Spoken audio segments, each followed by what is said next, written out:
and welcome back to the very last Pesterquest stream. Ooh. Oh no, the prognosis is bad. Welcome Noah, welcome anyone viewing anonymously. Connection is homophonic. Have you tried turning the quality down on the visual, in the settings, like if you put the video quality to like a lower one? That may be of assistance. All right.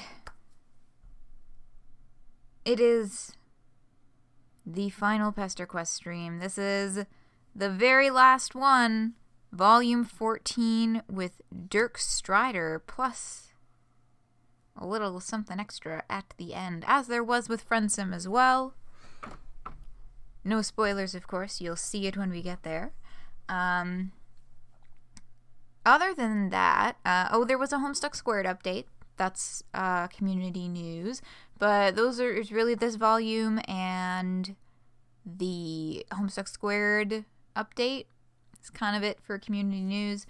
That new chapter of Homestuck Squared, I will be streaming tomorrow night, so if you're interested in that, then come and hang around. All I have for other community news is this, which isn't really community news, but I just think it's really nice. I'm just gonna, put that link in my little link document.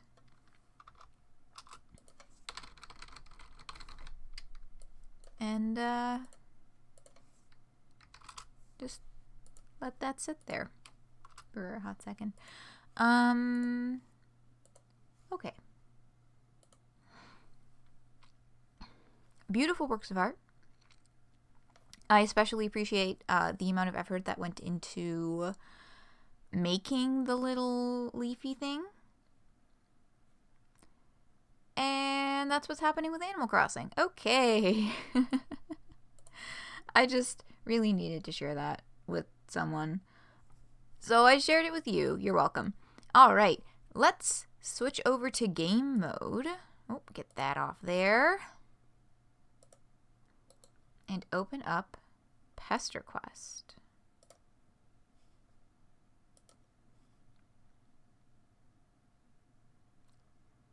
Hello, game? Are we good? Are we going? Is it happening? Hello, hello, hello?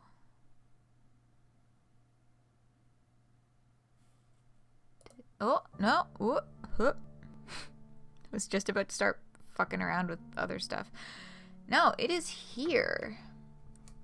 It is loaded. Let me know that y'all are seeing this. That's kind of important.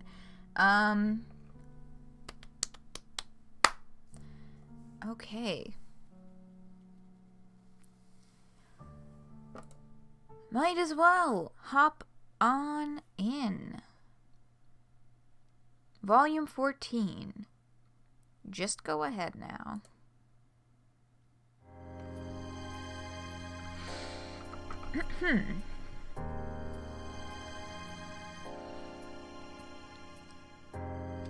You've come a long way. You've made a lot of friends and managed to keep them all.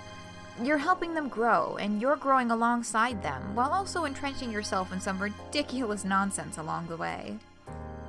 Living, laughing, loving, shitting, and farting.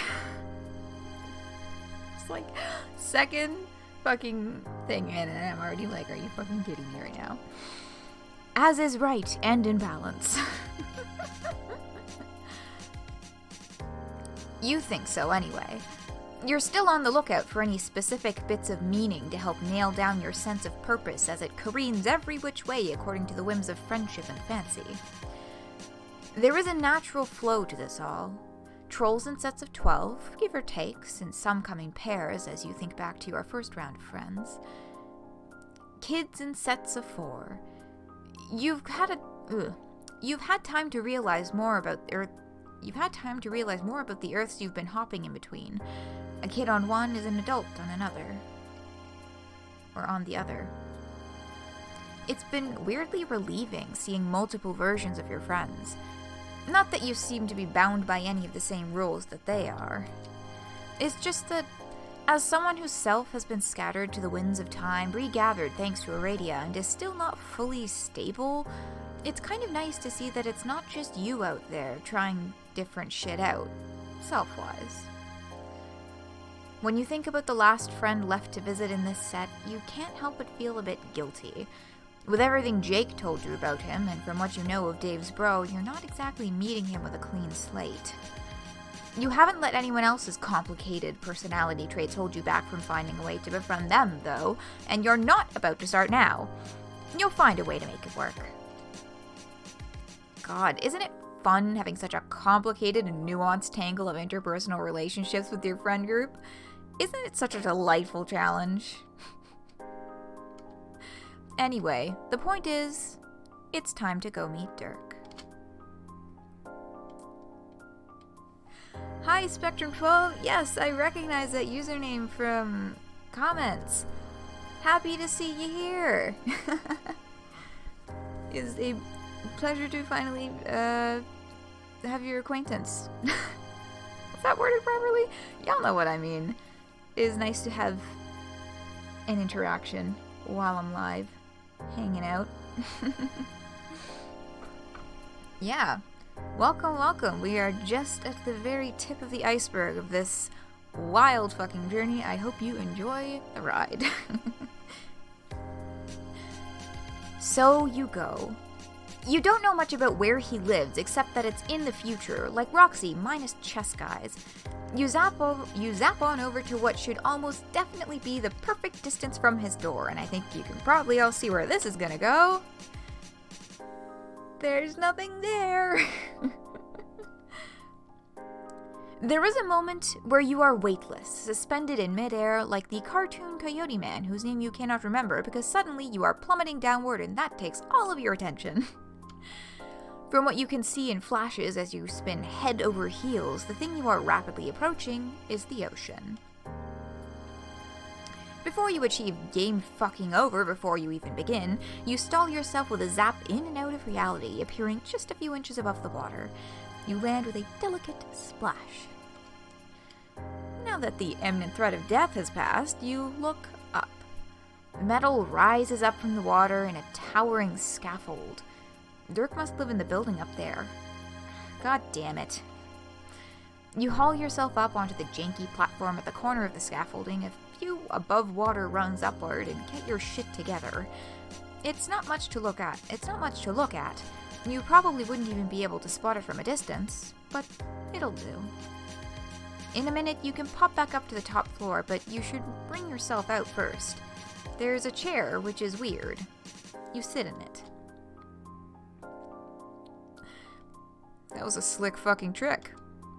Not the stealing my seat bit, though I do respect your presumptuous ass placement choice too. I'm in the entrance. Nice save. You whirl around, but there's no one there. Aside from the endless ocean, the only shit in sight is the stuff on the platform. Which, now that you're considering it, kind of reminds you of one of those outdoor man caves you sometimes see at rich people's houses. It's all good. Welcome, Aleph. We're just barely getting started.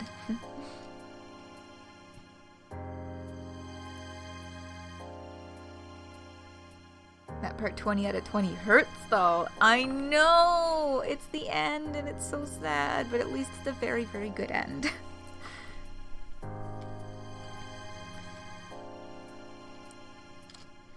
The kind where you don't know enough about electricity to get why rain just doesn't fuck the whole thing up, except instead of, like, a grill and a TV and an ashtray with an old cigar in it, it's a few screens, a keyboard, and a turntable and a speaker. A turntable and speaker, a couple of hoverboard-looking things, and some complicated aquatic equipment. Both situations contain a mini fridge. Dirk? You say his name and hope he shows up. After Roxy, you really thought you weren't going to be bamboozled by another Fakeout meeting, but who the fuck knows? Maybe this guy's a ghost. No, that's stupid. The one and only. Where is he? There's no need to get freaked out about it. I'm just talking through the speakers. Or, more accurately, I'm just sending data through a text-to-speech converter, which is playing through the speakers. This isn't a function I've ever had the occasion to dust off, so this is genuinely thrilling. Thank you for trying and failing so miserably to break and enter in pursuit of friendship. Or whatever you were doing. Oh, you know you do your best. Is there a place you'd want to, meet, maybe? So y'all can talk in meet space? That's not exactly my forte. Let's just keep chatting like this for a bit. Bro to bro. You can use the computer if the power of my voice is getting to be too much for you. It almost is for me, if I'm being honest here. From above, there's a metallic whirring sound. Ah, shit. Daddy's home. Because it was the fucking autoresponder. And I didn't pick this up until I was rereading it just now. But where is it back here? Yes. Big fucking hint right here. I'm just sending data through a text-to-speech converter, which is playing through the speakers. Like, duh, it's the fucking autoresponder. He's just using fucking text-to-speech and saying this isn't a function I've ever had the occasion to dust off. God damn. I was kind of squinting at it, but I completely forgot about the autoresponder the first time I read this, and I was like, I don't know, something about this feels kind of weird, but it's that fucker.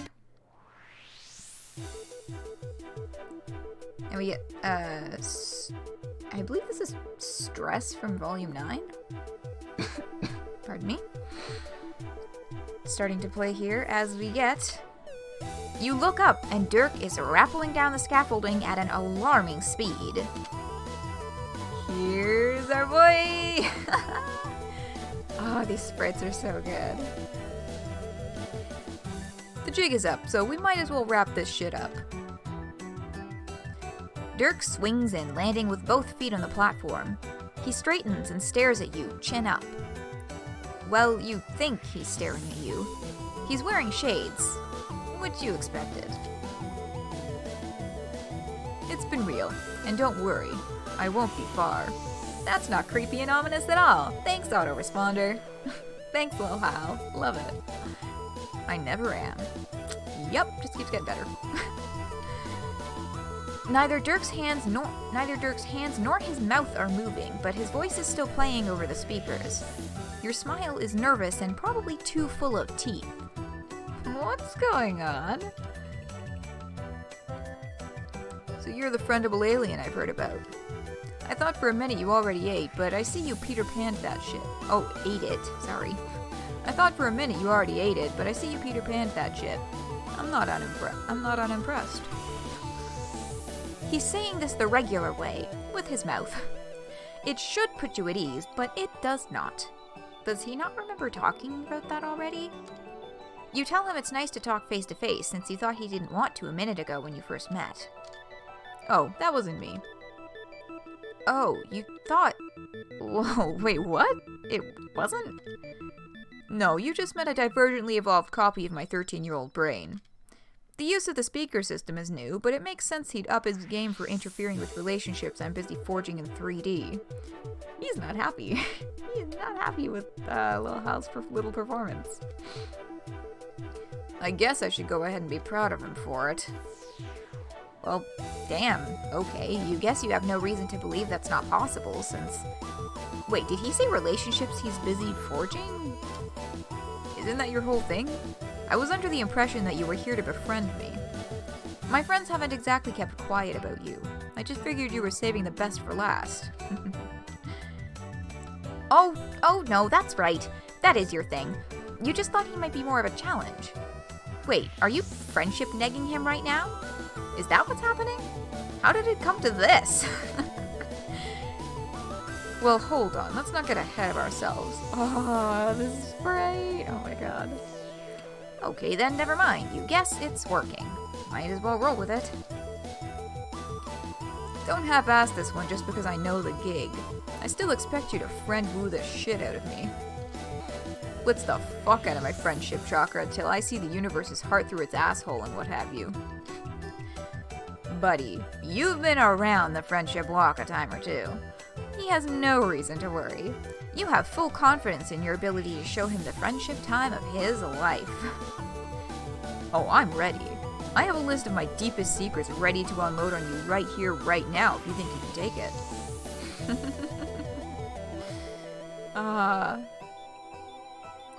My sweetheart. This is so Act 6 Dirk, and I would just... The writing is so fucking good in this. He sure is talking a big game of preparedness, but you're not sure how true it all is. Every line of muscle in his body is held in excruciating placidity. You've never seen a jaw so purposefully unclenched. It's almost like he's begging you to call him on it. You do not call him on it. You're not sure how he'd get the idea that you could half-ass this, of all things. You'll just prove it to him with your deeds. It seems like that might be his love language. With that in mind, you hold your fist out for him to bump. Ah yes, daps. The universal signal of brohood, sacrosanct across all of space-time. You would be honored to give him his first. The corner of his mouth twitches. Not quite a smile. What kind of monster would I have to be to refuse you? You do the thing. If he is having a moment about having touched another person for the first time, he isn't showing it. Which is fine. Each at their own pace, right? So now that we've got that handled, what's next on the agenda? Do we leap straight into the heartfelt Q&A, or are we doing an activity first? All these sprites are so cute. I know! They're... These are... Oh, shit. No, I know this.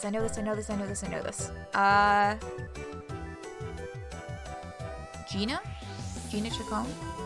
I'm fairly certain these sprites are by Gina. We will look at the credits at the end. But yes, these are... they're by the same person who did Dave's sprites as well. Or Dave's sprites, not Dave Sprite. But yeah, they're all... they're just so perfectly, like, expressive in a Dirk way. And what should you do next? You're not used to your friends giving you the third degree about your process, so you're a little out of step. You can't tell if he's genuinely curious or if he knows he's unbalancing you. Either way, it's intense. You look around for inspiration. Grilling? Nah, you're not a couple of dads. Oh, the high-tech scuba gear could be cool. The tingle of choice pricks at your neck. I'm not sure if you have the musculature to hold that up. No offense. I didn't have your literal stick figure proportions in mind when I designed it, and it's built more for looks than weight efficiency, so I don't think you'd last long in it. You're not missing much, though. It's not particularly thrilling down there anyway. Oh, whew, good point. Ooh, and what was that little flash? You can totally see yourself sinking like a stone, flailing your arms in a vain attempt at trying to look cool while swimming, clawing at the metal clasps to free yourself. Zapping out as a last resort, but misjudging the distance due to the distracting water in your mouth, it all going black as you wonder why you didn't learn better when you hung out with Feferi. Damn, that was a pretty detailed thought trail. Weird. Yeah, we're getting a little, like, pseudo short end without the actual ending part happening, kind of? Anyway, you could just hang out at his place instead? A classic option. That works for me. You hold out your hand to zap him alongside you, but he doesn't take it. I'll meet you there. Oh, I'll meet you there? His inflection tilts up at the end, a sound shaped like a half a question he wants you to construe the meaning of yourself. What's the alternative? You piggyback ride as he climbs all the way up? He shrugs. Yes, if you're up for it. I typically rocketboard up, but a grueling climb is as good a way as any to kill a morning, so either way. You consider your options. As much as you want to see if he actually has it in him to beast you up the entire tower, rocketboarding sounds, infinitely more fun. You tell him as much. Hop on then. Ah, that cheeky face. I love this sprite so much. I'm just gonna take the text off for a second so we can appreciate this. I'm enjoying the interpretation of his hair for these sprites, because it's like the front part is almost like kind of like a cowlick thing going on, and then in the back in a couple of them you can see more clearly, like in this one there's one strand that's like longer than the rest of them, and it's just like, damn, the fuck is going on with that one? He kicks it into place and fires it up, offering you his hand. You don't have anything to lose. You don't have anything to lose but another life, so you take it. Steadily, but fast enough so you have to cling to his shirt for safety, you fly upward. He circles the tower a few times, in no hurry to make it to the top. That, or he's showing off? You don't think that's it, but you're still working it out. The confidence in the way his body moves now, the subtle shifts in weight to steer the machine. It all feels genuine. Like this is a much more comfortable thing for him than the conversation was. The wind whips your face. There is sea in every direction. You land on the top of the tower, and he waits for you to hop down before doing the same, and then kickflips the rocket board into quiescence? I think I got that one. Here we are, home sweet home. I hope you're prepared for just how homey this shit is, too. I've had nothing but time to flex my massive decor muscles. His massive decor muscles include horse posters? There's a little fancy Santa sitting on the turntable set over on the right-hand side, and of course, Lil Cow holding the unbreakable katana. There's a lot to unpack here. Oh yeah. And it's only gonna get better. You follow him inside to his room like you have with everyone else. It's full of his shit, like everyone else. Unlike everyone else, he leans against his workbench, calm and collected and clearly, with every fiber of his being, waiting for your judgment. You wonder if it's weird how you can tell that about him, since it does seem like he's putting a lot of effort into the facade. You aren't sure if he's unpracticed at having an audience, or if you're just extra good at reading people by now. Maybe it's the shades that are messing with you? They're nothing new after Dave, but with Dirk it's almost like he'd be less penetrable without them. You try to focus on the decor, as he clearly wants you to. What do we got going on? Oh, okay, there are themes of puppets, horses, robots, and musical equipment. It's got the post-ironic whimsy of Dave's style, which you figure makes sense considering this universe's Dave had a hand in stalking it, but with a dash of Equius's unabashed taste. That's a bit of a surprise, but sure. Martha Stewart would fall to her knees, weeping at her defeat, you tell him. Utterly destroyed by the feng shui in my cinder block placement. She'd retire on the spot, you say. The more you play off his jokes, the more he seems to loosen up for real, so you continue. Much better than a scuba diving trip already. What's down there anyway? The ruins of 21st century civilization, mostly. Oh shit. Yeah, boring as hell. He pauses and tilts his head, considering. I wouldn't call them boring, necessarily. It's more that I find it cosmically frustrating to swim in literally any radial line and find nothing but the wasted leftovers of a dead city. Yeah, I can see that being, cosmically frustrating. Aside from being dependent on it as a source of food, the ocean mostly functions for me as a suffocating and inescapable natural barrier between me and the rest of human history. It's a constant, lapping reminder of my situation, so I'm not often hyped to pile the decibars on. Not sure how well my deep personal beef with the imagery of the sea will land for you, but there it is. I think it might not be so offensive to me were the metaphor less blatant. It's embarrassing.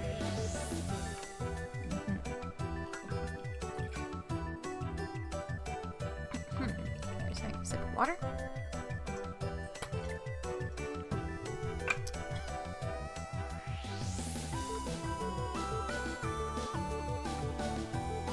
Yeah, I find the reference to the metaphor interesting because it calls to mind the way that Ultimate Dirk spoke about himself in the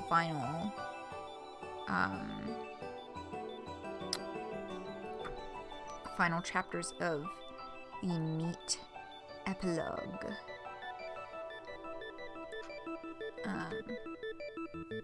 Which actually, I do have some other links that will eventually become relevant.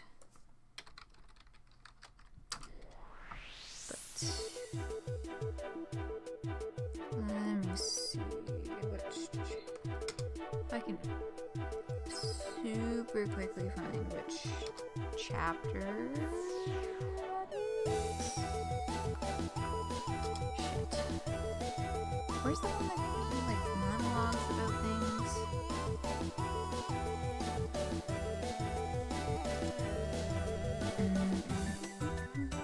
Maybe I'll try and find this a little bit later because I don't remember exactly what chapter it is and I'm just looking at literally all of them. Which is unhelpful.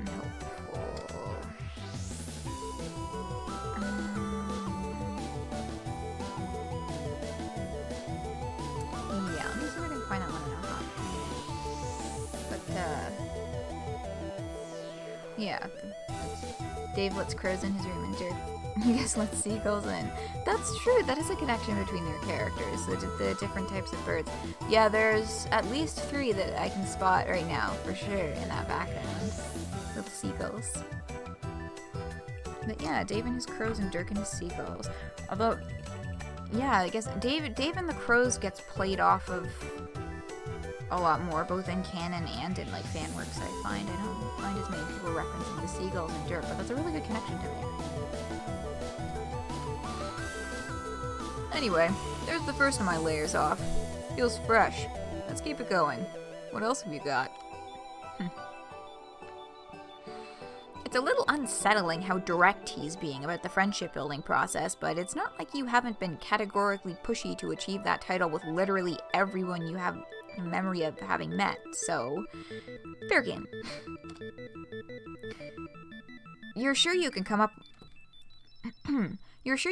with some things you've been curious about if he's ready to dive into the deep end, and if he'll forgive the continued aquatic figurative language. The love quadrangle, the questionable settings on the romantic gift choice for his would-be paramour, the differences of opinion on playing the game. He seems to be enjoying the theatricality of the friendship metagaming dance you're doing, so you amp it up for him. You clasp your hands behind your back and pace his room as you monologue, pausing for effect when the impulse strikes you. As you talk, you consider which would be the right issue to end on, to really zing him into opening up. Maybe his feelings about his universe is Dave? Or just for fun, maybe where the horse shtick comes from. Depending on what you choose, you could end up, loath as I am to interrupt this Ace Attorney monologue, I wouldn't touch that. And there's another flash. Whew. You look down at where you were about to dramatically place your hand, and there's a goddamn sword there, haphazardly stored in the hands of some fucking dead-eyed puppet. Again, your brain careens down a fleeting pathway. Accidental pressure, a clean slice, blood, a lot of it, and leave the katanas for the big boys. Yeah, he keeps stopping us from making choices in this one. Wonder where that's going to lead. Although, if you want to touch a weapon, holy shit do I have an idea. He scoots by you and reaches into the corner of the room, coming up holding a really shitty blue sword. Ah yes, and the sprite moves and we get a better view of the Sweet Bro and Hella Jeff art on the walls, the posters of the live action. Or the poster of live action with Owen Wilson as Sweet Bro, I believe, is the blue one, right? And then Hella Jeff is the red one with the muscles up at the top.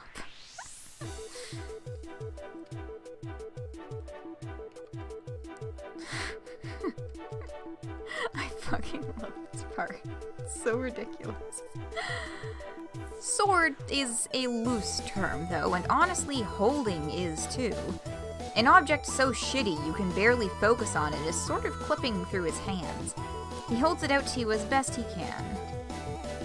In the name of the succulent convergence of science and horseshit, I need to see what happens when you touch this thing. Yeah, exactly, Spectrum. It fucks up his hand, too. Like, the sword is just, like, a real... It's something. You reach out and take it from his hands. It steadies under your grasp. You weren't expecting to see Sword again. Yeah, it is a very, very welcome cameo. Dirk hops up onto his workbench to sit and observe, and you slice it through the air a time or two.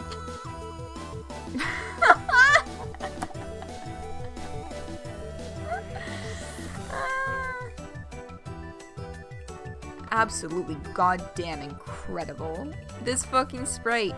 Shit, did I forget to bookmark that one? Because I'm pretty sure there was something to do with the sprite that I was supposed to have bookmarked, but I can't find it.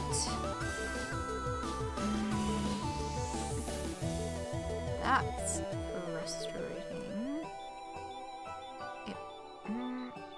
Maybe it was something that I found on Tumblr. Maybe that's why I forgot to bookmark it.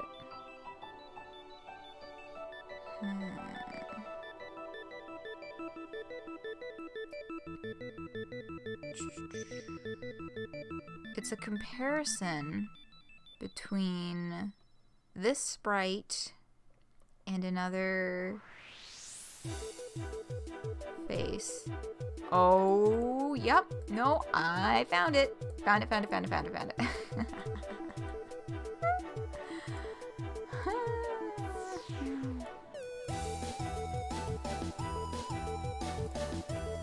Oh, whoops. Let's get this off.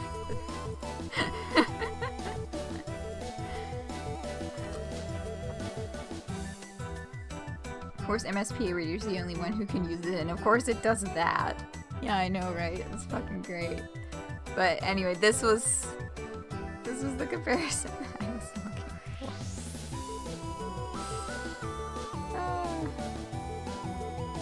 Anyway.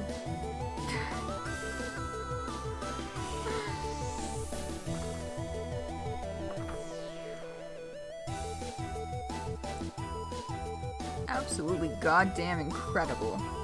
Something about your narrative liminality and rudimentary form must allow you to actually wield this piece of shit artifact I inherited from my bro. The implications of this are likely jack fucking nothing, but it's still easily the best thing I've ever seen. He's leaning forward, laughing, dimples carved into his freckled cheeks. There's a small twist in your heart about it, and you can't place why. You're really just able to hold that fucking thing. He clears his throat and settles down, adjusting his glasses. Thanks for that. Anyway, where were we? Oh right, you were attempting to locate my weak points. Did you want to keep adding to the list, or zero in on one option? So far the short answers are... 1. A quartet of teens with not a lot of choices. What do you expect? So that's in reference to the quadrangle romantic situation. 2. Call up my autoresponder if you want us to hash that one out. That's in reference to the settings on the Brobot. 3. It's all under control. That's in reference to people no longer playing the game. You guess it all boils down to the same general topic, really. As friends. That's where this whole thing always ends up anyway. Right? Especially since you're his pathway to being able to hang out with them now. Dirk just shrugs. Huh. You thought he'd have a stronger opinion about that one. Doesn't he want to hang out with his friends? Doesn't he want to finally meet Jake? He wrinkles his face like you've shoved a lemon in his mouth. Come on, dude. You can't just spirit me away to the person I want to see most right off the bat. Huh.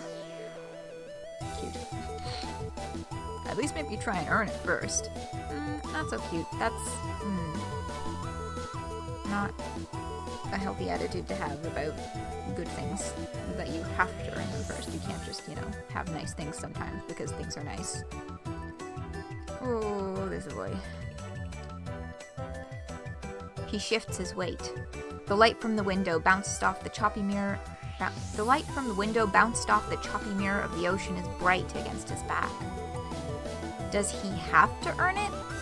You mean, doesn't he think it's been hard enough already? His laugh this time is hollow. Is there a cap on that? You're not sure, but your whole existence is a series of cheat codes, so what else does he expect from you? You whip the sword around a few times to prove your point, but it kinda makes you dizzy to watch, so you put it back in the corner. And anyway, you know he'll cave at some point. How else is he gonna get to see them now that the game is off? He shrugs again. What? What? He does know they're not playing anymore, right? Like, they're even talking about a larger operation to shut the whole thing down for everyone on the planet?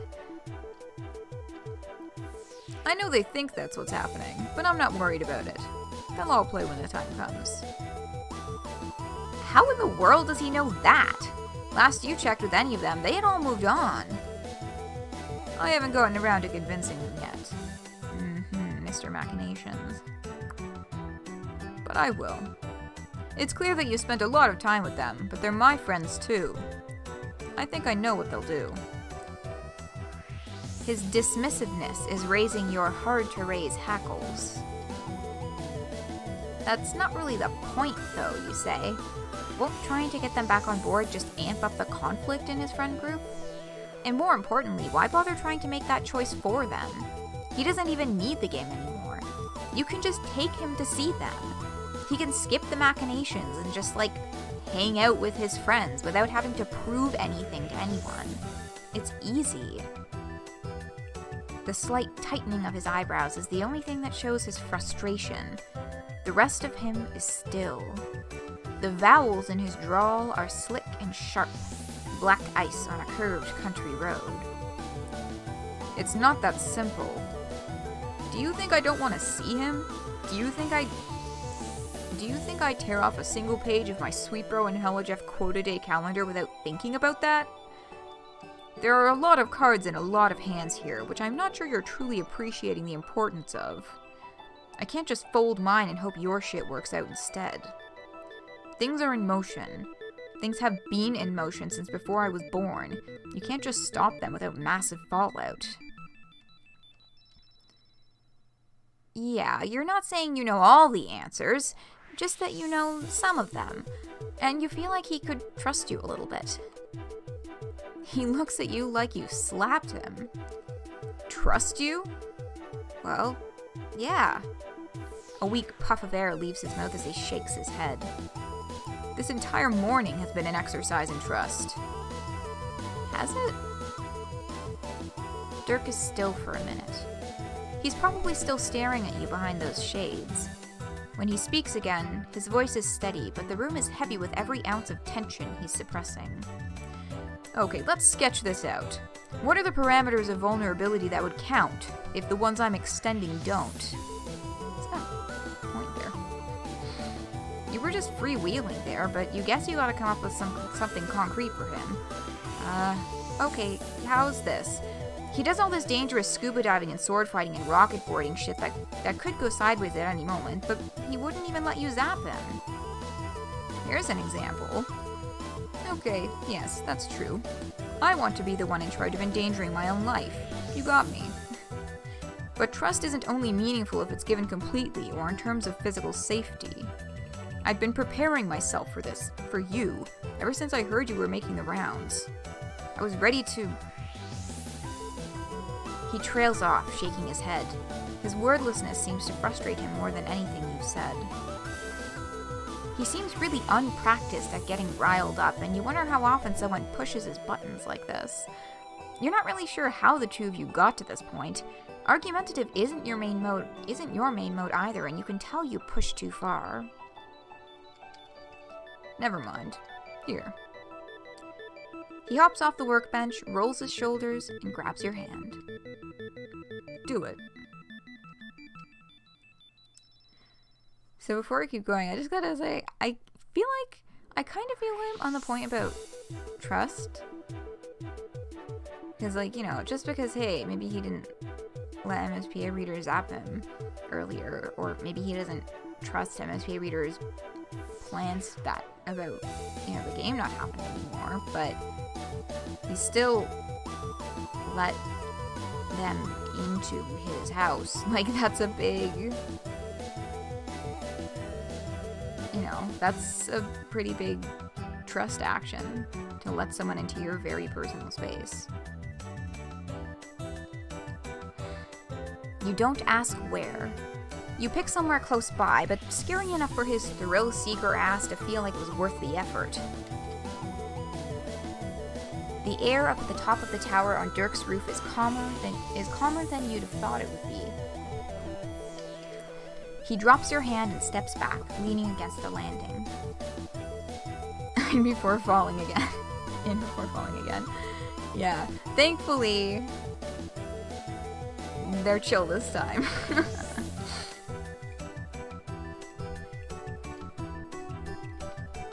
Crushed it.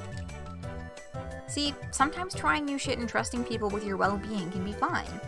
Sometimes all you need is a friend to prove to you that they have your back. Dirk scrunches his face up like you're embarrassing him. You mean, empirically speaking, it seems like what just happened is solid proof that... Okay, yeah, I get it. Thanks. He's smiling, so you don't push into that thank you. But you do wonder, after a minute of looking out over the ocean with him, if it's time to scoot things along. You aren't in a hurry, really, but you were getting somewhere before, even if it was a little uncomfortable. He's trying. Maybe harder than anyone has actively tried to befriend you yet. The fact that you think that is still sort of funny to you, but maybe Dirk isn't this transparent to everyone. Maybe it's just you and your non-stop thirst to know people. How much has this boy wanted to be known? You remember your earlier skepticism about him and laugh to yourself. You haven't had to make yourself try to like him at all, you just do. Weird, uptight shit and everything. There's a lot of Dirk going on in there, but you're ready to try and understand him more. It's what you do. So you press on.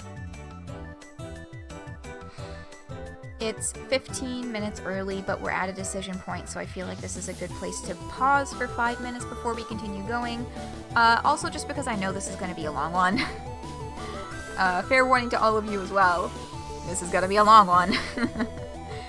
So I am going to very quickly do that. And flash up the break text. And we'll be a hop, a skip, and a jump away from continuing on. Back in 5. Hello everyone, and welcome back. Gonna hop right back into this baby. And I'm also not gonna forget to turn the music back on this time, as I tend to do.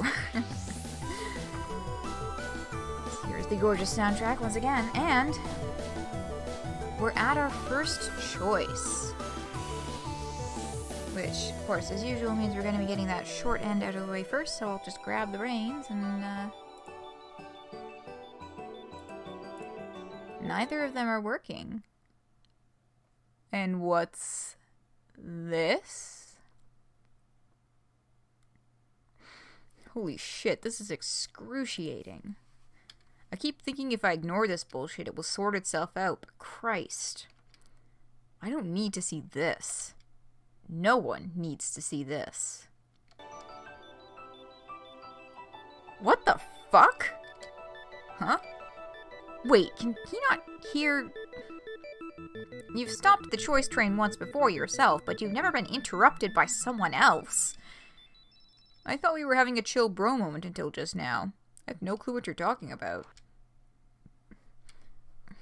Can't believe I was ever this pathetic. Dirk, you had all day every day to do nothing but get swole in both body and mind, and this is how you spend your time? Looking wistfully out at the sky? No wonder you're out here falling for this friend simp's weak shit overtures. Boy, get out of here. Oh, I wish you would. Pardon me. Just gonna have another sip of water.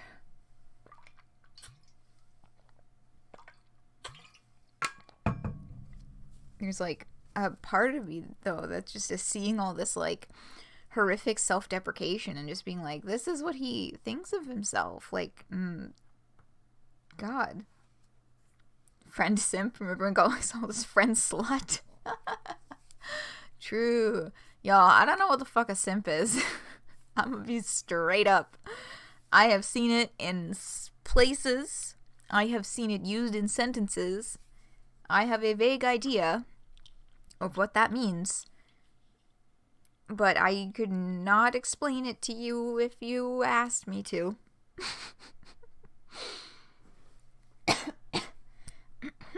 Goodness.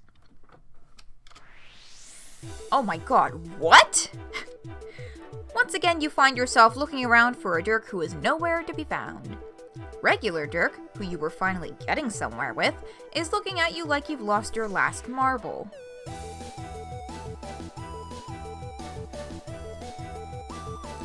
Hello, exceptional potato. I like your username, and also welcome. Look at Urban Dictionary, but you're not quoting it. You know what it means, and you can't explain it either. Yeah. It's like, I kind of got the vague impression that it's like... My goodness, some more water. Okay, it's a guy who puts someone on a pedestal out of self-gratification. Like a guy doing anything for a girl because she's hot and he thinks that he will get something out of it. Okay. That's not what I was about to say, but thank you. So thank you for the clarifying explanation before I said something fucking stupid. Okay. Yeah. So far, all I know is this, and then for some reason, my only other major exposure to it was people calling Mordecai from the regular show a simp. For some reason. I never got into that show, so I don't even know where that would have come from. But that was the first place that I saw it used. Because he is. I will trust you on that. Dirk really doesn't hear that? It sounds like him. Just like older and meaner? No, dude. Are you okay?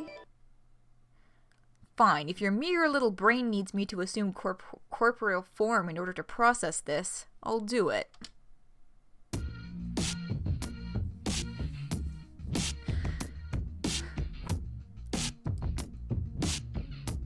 Well, Dirk calling someone a simp. Pardon me, my goodness. So, feast your eyes. Might I just say, yeah, oh my god, I was literally about to say that, Spectrum. That transition is so fucking sick. Oh my god, it looks amazing. It's so cool. But fuck this guy. I love it. It's Dirk Lob specifically. Also, Beat Up from Volume 10. Primo shit. Oh my god, this song is so fucking good. He like concept arted in. Yeah, exactly. It was like different layers of like art styles and shit. This is a very good song. It is a hot Bop. Some good shit. Volume 10 is like one of my favorite albums. So, you know, a little bit biased, but like, yeah, definitely. Really good song. Feast your eyes.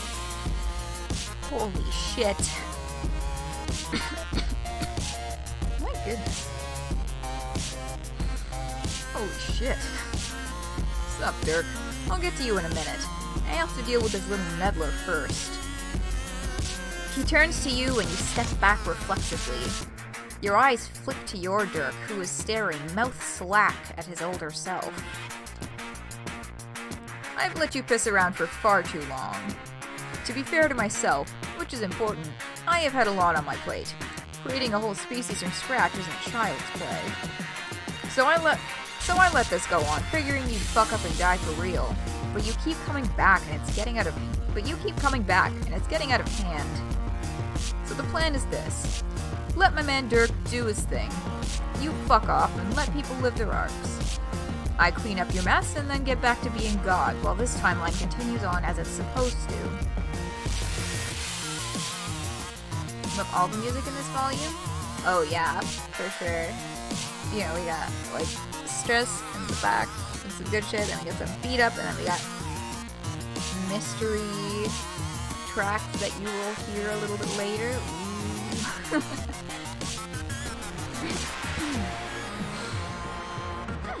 My goodness.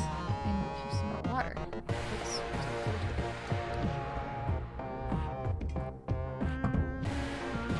I probably shouldn't have had a snack during break. Generally, it's best to only drink water when you're doing these things and not eat food.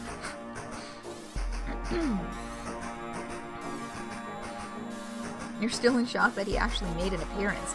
Yeah, like a physical in the flesh appearance. This, like, when this happened, when I was like playing this for the first time, it fucked me up. I was like, I didn't know how to feel actually, because if y'all have been following for a while, you've probably heard me say on a couple of occasions that I kind of didn't want Ultimate Dirk to be involved in Pesterquest at all. And at the end of the day, I love what they did with this volume. But when he first popped up, I was like, oh boy. Oh dear. Are we good? Jesus. Alternate timelines and multiple selves aren't anything particularly new to you, you think, but you still don't know what got so far up his ass here. No, we're not good? You were in the middle of something. A sacred rite of friendship to be fucked up by no one but yourself. You don't know what kind of stuff the future holds, but that isn't your purview. This is. And he's the one interrupting that. Oh my god, I can't work like this. You have to understand the scale we're working with. He flicks you upside the temple and you feel instantly like your brain got strapped to the nose of a rocket ship on liftoff. Yes, MSPA Reader. Remember how it feels to read Homestuck.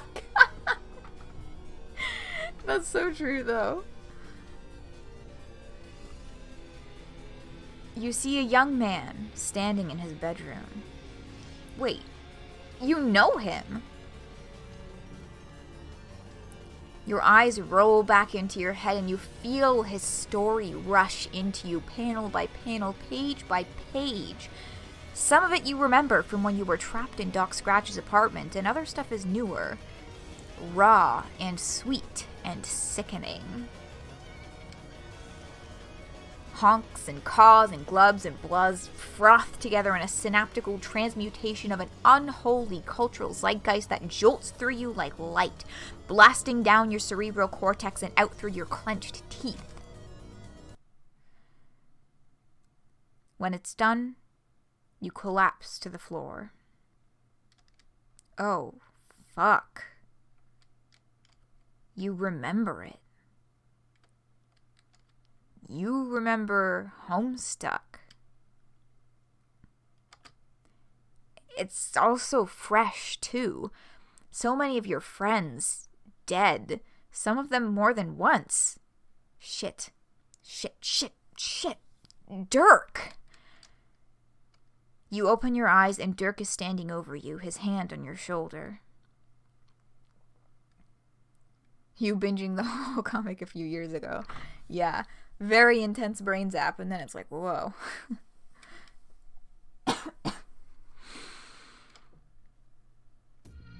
Oh, good, you're alive. You were starting to freak me out.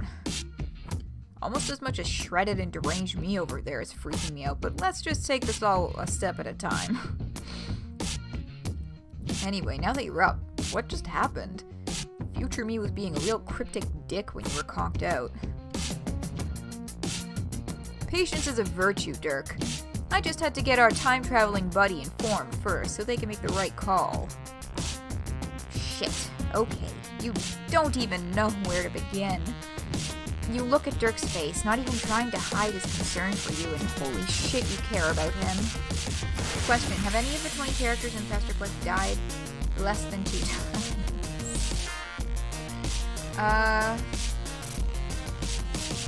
You mean like within the comic proper, or including any deaths that may have been in Pesterquest? I mean, I think the answer to that question either way is still only Gamzee. Although, if we're including Homestuck, including the epilogues, technically Gamzee has now also died twice because of Game Over and then the epilogues.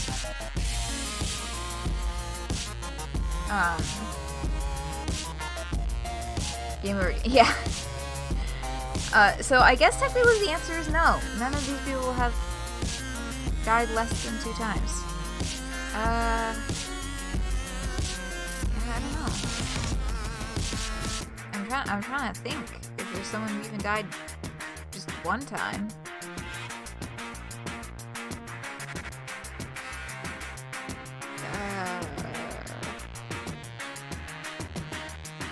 Was Vriska only killed once? Solix has never been fully dead. Solix is like... Yeah, he was like half dead for a while. I think he's officially fully dead now. Died to go God tier. Oh, I'm just forgetting about the God tiers. And Nevin Eckley is dead. He has 2... Oh, okay. If we're including Dream Selves, the rules keep expanding here. If we're including Dream Selves, then that would be Nevada Necleus. Dying twice, once by the hand of Gamzee and once by the hand of Beth. Noir.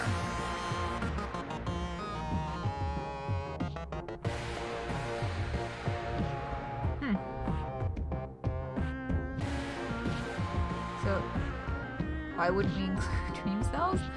I don't know. The parameters were not clearly lined out when the question was posed.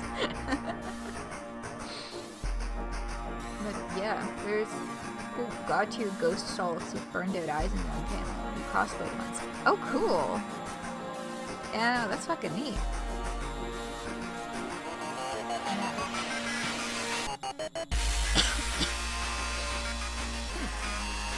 Yeah, no, I guess that would be everybody has died at least twice. R.I.P. MSPA Reader watching everybody die. At least twice. All of them. 4 or 5 times if you count the dudes by time. Yeah, that's rough. Damn, this song slaps. Sidebar. Damn, this song. Fucking true. Yeah, main character, of course. Yeah. Definitely makes sense.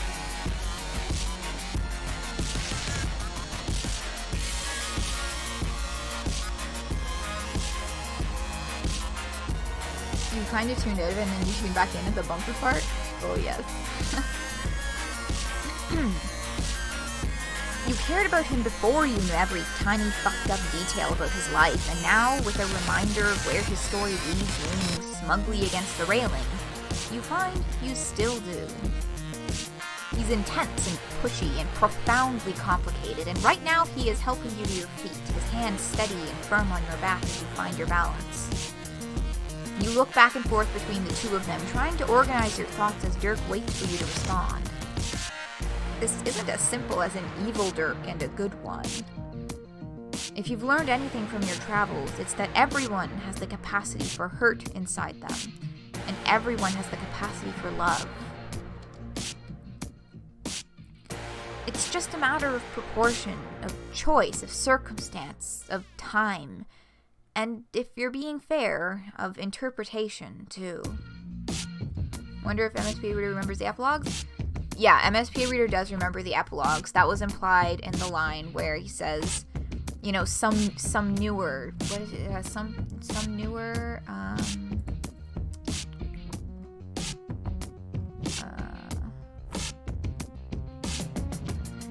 yes, and other stuff is newer, raw and sweet and sickening, so that would be the epilogues.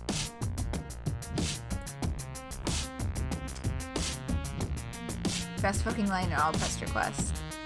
It's fucking true, yeah. Everyone has the capacity for hurt inside them, and everyone has the capacity for love. Epilogue page was one of the ones that flashed by. Oh yeah, that as well. Yeah, they also included a couple pages of the epilogue in the flashing panels.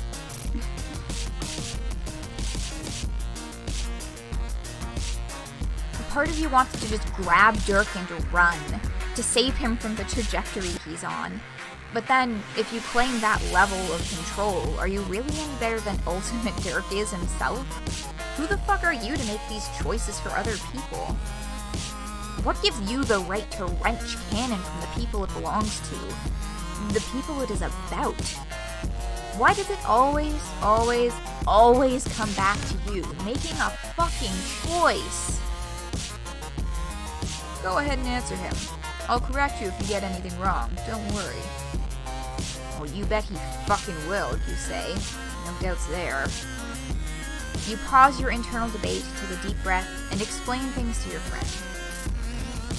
This is the Mega Dirk. I love that so much. This is Mega Dirk.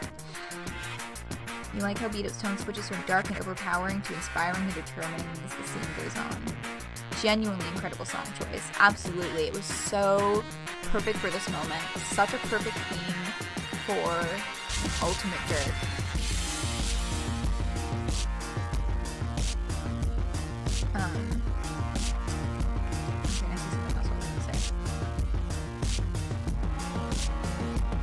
I lost it. It's fine. This is the Mega Dirk. The combo of all splinters of Dirk, fermenting in his flesh container and not holding on to his shit nearly as well as he likes to pretend. Ultimate Dirk tips. You wish. Huh? Apple. You ignore him and continue explaining. Ultimate Dirk has done a lot of heinous shit to people he used to care about. To the people Dirk cares about. And he just brain blasted you with memories you used to have of, among other things, everything that will ever happen to Dirk and his friends in the future. All in order to convince you to keep everything on that path. He wants the same thing Dirk just finished arguing with you about wanting. A future where you play the game. Dirk is still staring at Ultimate Dirk. Shit. You keep going, telling him you know it might be far-fetched from his vantage point, but this is a path he goes down. Dirk finally speaks. So Ultimate Dirk's plan was to get us to agree with him by making us remember why we hate him. Okay, Chief. True. Oh my god. Yeah, I've not looked at it that way before, but that's true. He was just like, this is the way things are supposed to go, can't you see? And then it's like, oh yeah, I fucking hated you. I remember that I fucking hated you now and why I fucking hate you. Jesus. Why does it always come down to you making a choice? Ask the game where the only mechanic is you making a choice or two. At Dirk, okay, boomer. God. Dirk finally speaks. No, I can see it. I mean, if anyone was going to pull an I'm you but stronger, it would be all of me combined. Exactly. So now we should all be on the same page vis-a-vis what we all need to do. Which starts with this flat fuck going back to wherever they came from, and the rest of us going back to our regularly scheduled programming. God, you can't even look at this guy, you think, if you look at him. He's so smug, trapped so far down the path he's planned for himself that he can't even entertain the idea that he could be wrong without it tearing him apart. The more you look at him, the more you can't stand him. Prince of hard-ass bastard destroying everything you worked to make. Fuck. Forget all that stuff you worried about before. How dare you let yourself be convinced he could be right? Your allegiance is not to the story, but to the people within it. No matter what. Do you have a plan for how to protect your friends without the tenets of canon? No. Do you give a single shitting fuck? Also no! You know he could end you immediately, but you feel freed by the number of times you died. You do not fear him. He's not your concern. You turn to Dirk. You're sorry, you say, but fuck this guy. Don't listen to him. Everything you just remembered, all that stuff he was using to prove his point, it only makes you even more sure of what you said before.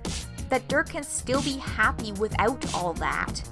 He doesn't have to play the game to beat it. Oh. Wow. Listen to them trying to boss you around like that, Dirk. I'll tell you what you don't do. Don't for a second think I'm too far gone to remember what it's like to be you. Don't pretend you haven't wanted to know what I know. To align every part of yourself until you know it all, feel it all. Don't be afraid of becoming who you need to become. The ends always justify the means, Dirk. Not true! Ah! That is a bad attitude. But that's also not new for Ultimate Dirk. Like, he's expressed those exact sentiments in Homestuck Squared and in Epilogue a number of times. We know this. Fuck that! You're sorry to yell, you never yell this much, but fuck that! This bitch can't bear the thought of a timeline existing without his influence or even his worldview that everything has to be painful to matter.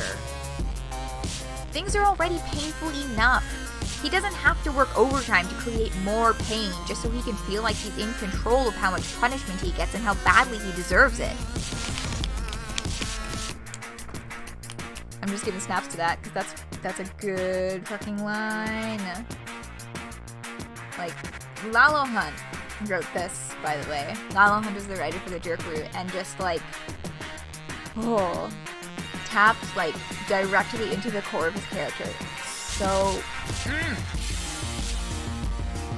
he read that line on a Wikipedia page and really liked it. Yeah, exactly, all his fucking Wikipedia philosophy. Because Dirk doesn't deserve it, you say, and you look at the one you mean it for. He's not looking back at you. He's looking at Ultimate Dirk, and there's something about the soft fallen arch of his eyebrows that just folds you up and eats you whole. It's longing like you've never seen in your life. Deep and consuming, with a silver glint of loathing. He's going to drown in it if you don't do something. What could you do, you wonder? You care about him, and he does about you, to a degree. You know Dirk now, and you know how he loves, though it's fierce to a definite fault. He does not do it easily. You're not the one who can get him through this. He hasn't known you long enough. But you can be a bridge. But to whom? Part of you wants to test out a few things, to throw a couple friends at the wall and see what sticks. That doesn't sit right with you now, though. It's messy, and you know Dirk would hate having his feelings experimented on like that. Even after all this, you find yourself not wanting to do that to him. Thank fuck for your side ability to anime monologue to yourself in your head without time passing too quickly, because you really need to think this one through. You have to pick one single person to help convince him he doesn't need what Ultimate Dirk is offering. Jake? God, no. Not right now. He'd be eaten alive by Ultimate Dirk, and you can't do that to him. He's your friend too. Maybe a wild card, somebody Dirk doesn't know but could get along with. Equius? He's like Dirk if Dirk liked to get bossed around, so they might get along great actually. Though you need someone who can tell Dirk what to do in this moment, so then again, maybe not. You can't hedge your bets and bring everyone, because that'd just overwhelm him, plus there's no budget or time for that. The answer punches you hard in the chest, and you're about to sneak away to find them when Ultimate Dirk speaks up. That was a touching rant you just gave. Very compelling. You know what? Fine. Do what you do best and choose. Steal him away to obscurity or leave him to his destiny. I'm not worried. In fact, as a show of trust in my younger splinter, I'll even fuck off myself until go time. The 1 in a million chance you do actually get him to go with you, there's no way that's going to be a good end. We all know he'd regret it. He'll second guess if it was the right thing every day of his life until he realizes what a flaccid existence he's leading. But by then it'll be too late. Do your worst.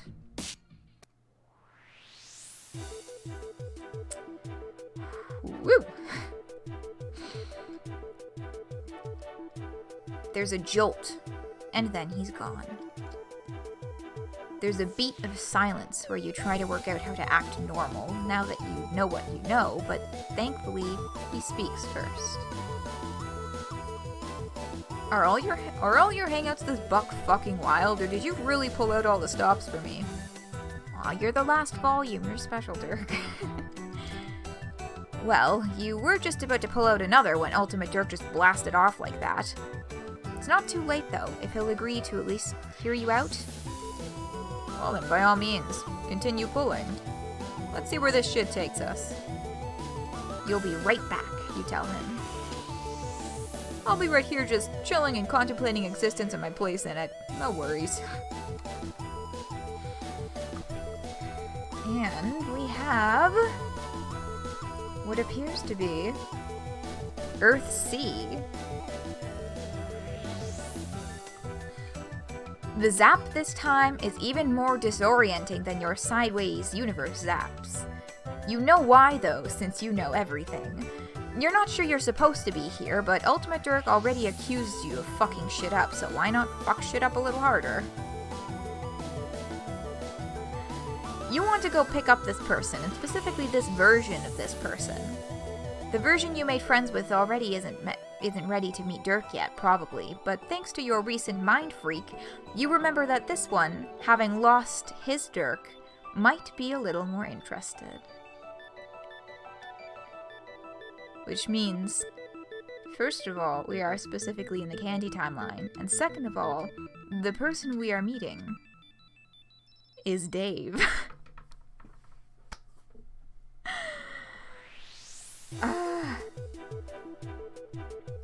So, yes, it's ya boy! Which, sidebar, means we now officially have adult sprites of all the Strylons. We have, like, the full fucking family tree going here.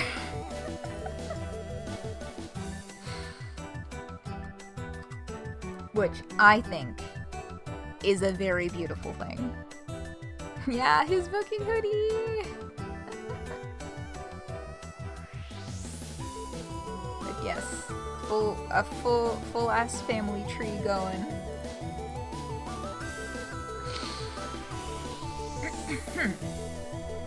Whoa, what? Who the fuck are you?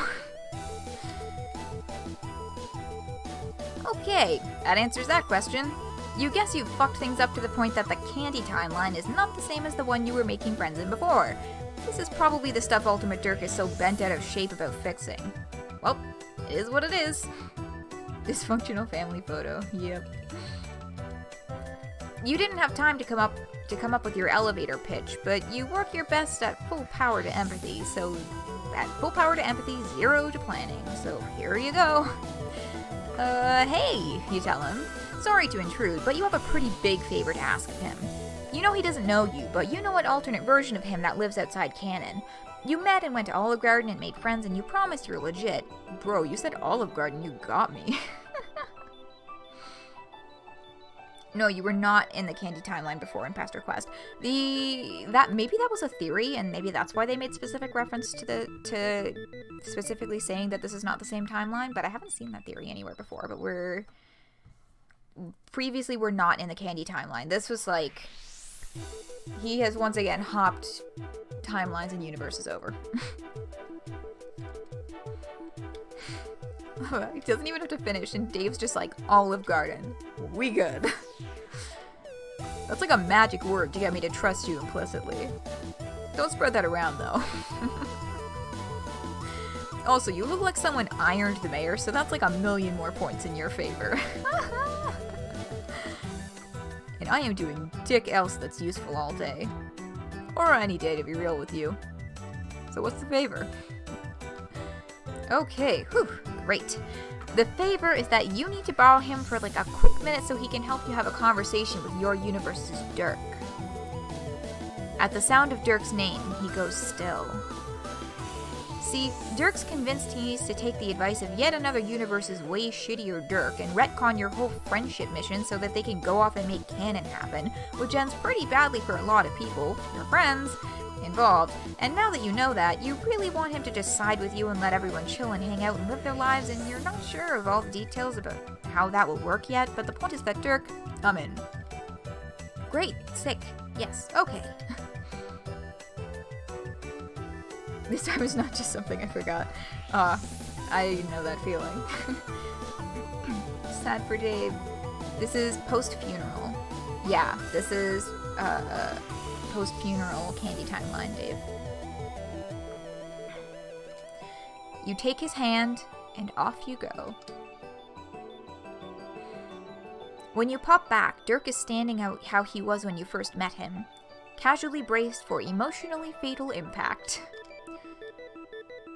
There's a moment where Dirk and Dave just stare each other down, like neither of them are fully ready to register the reality of the other. You really fucking hope this works, because it is your Hail Mary. Sup? Holy fuck, man. I didn't think invoking the name of Olive Garden would have this much effect, but here the fuck we are. I mean, sup. Yeah, sup. Oh. Oh.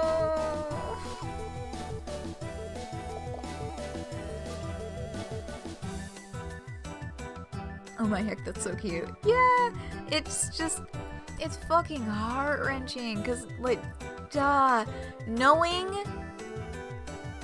the timeline that Dave fucking comes from, not just that, but knowing that this Dave went through the whole game and also, like, had that rooftop conversation with Dirk, like, in the game all those years ago, too. Ugh. Oh, my heart. Also, these sprites, man. The vanilla version of the mayor shows up and tells you can see your bro again. Yeah, exactly. Oh.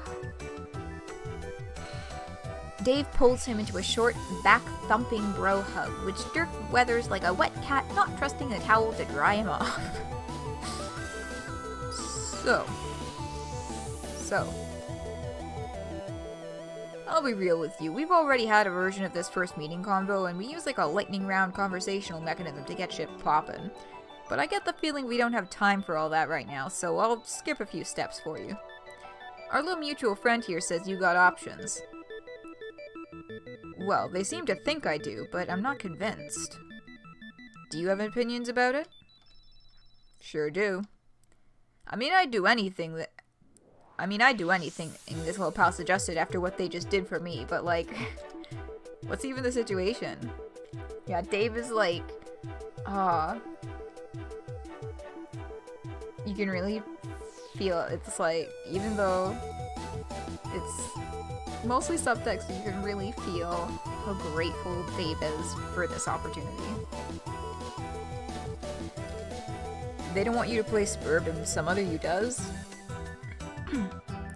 There's a little more to it than that, but yes, that's the gist. You watch them chat. This is good, you think. Good, but you're not sure it's enough. You think Dirk is your friend now, but the more you think about it, the weirder the word feels in your brain. Friendship means something different to everyone you've met. Safety, fun, a wake-up call, a person to talk to. You hope that, for at least some of them, you've helped them see what is lovable inside themselves. You look at Dirk and wonder if he'll be one of those. He's being so polite to Dave. He must be afraid. Does Dirk even believe others can, of their own volition, love him? Oof. You tune back in. Man, if you wanted to argue about canon, you should have asked your bro here to get, like, anybody else to come along. That shit's not my forte, but seems to me it's not some immutable bastion of narrative sanctity. It's just some shit some assholes said and did and some choices they made.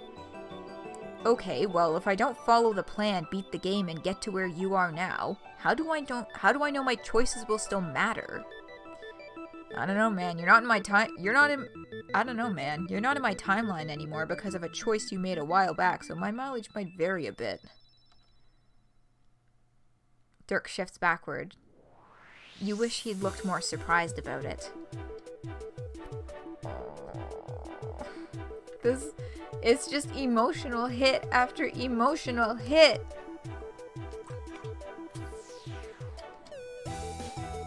Oh. Yeah. I don't want to waste your time or anything. Just getting to talk to you is worth it, so I don't know. Do what you gotta do, but like, coming from me, a guy who could have done some stuff differently himself, at least try to trust your friend. I know you don't like believing this stuff, but maybe listen to the people who like you for you, because they mean it. I'm rambling now, so I guess if I had one thing to say to you, it'd just be, it's okay to not have all the answers. Yeah, that's what I'd tell you. Dirk nods. Y'all, it doesn't stop, okay? You know what someone fucking noticed? If you go back to this chapter in the epilogues with Dirk's funeral,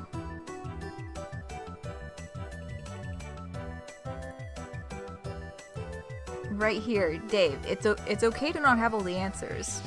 I wish Dirk were still alive so I could tell him that, but he's not, so. Oh, it's from the fucking funeral and everything.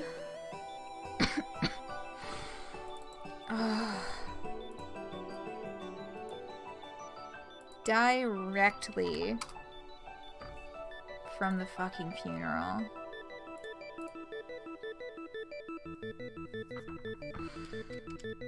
So, I'm processing that a lot. Legitimately tight advice. Yeah. Yeah, for sure. But I also cannot go any further in this conversation without telling you that our little friend is liminal enough to actually be able to hold the sword. Oh, holy fuck, yo, what? Lightening the mood. And now we're back down. Oh, wow. Dave, huh? Okay, bringing fucking guns to a knife fight here. I didn't expect this level of underhanded maneuvering from you, but I'll respect the play. Doesn't matter anyway. I've come back with my own cheat. And there he is. For all we know, this is immediately after the funeral, and the implication makes you weak in the feelings. Oh, that's true. I don't know why in my head I just kind of assumed that it was further in the future than that, but that does make sense. If that was one of the things that MSPA Reader in his memory was clinging to travel to this version of Dave, it could have been real fucking close to home. Yeah, the sword effect is fucking great. And there's that. happen music again.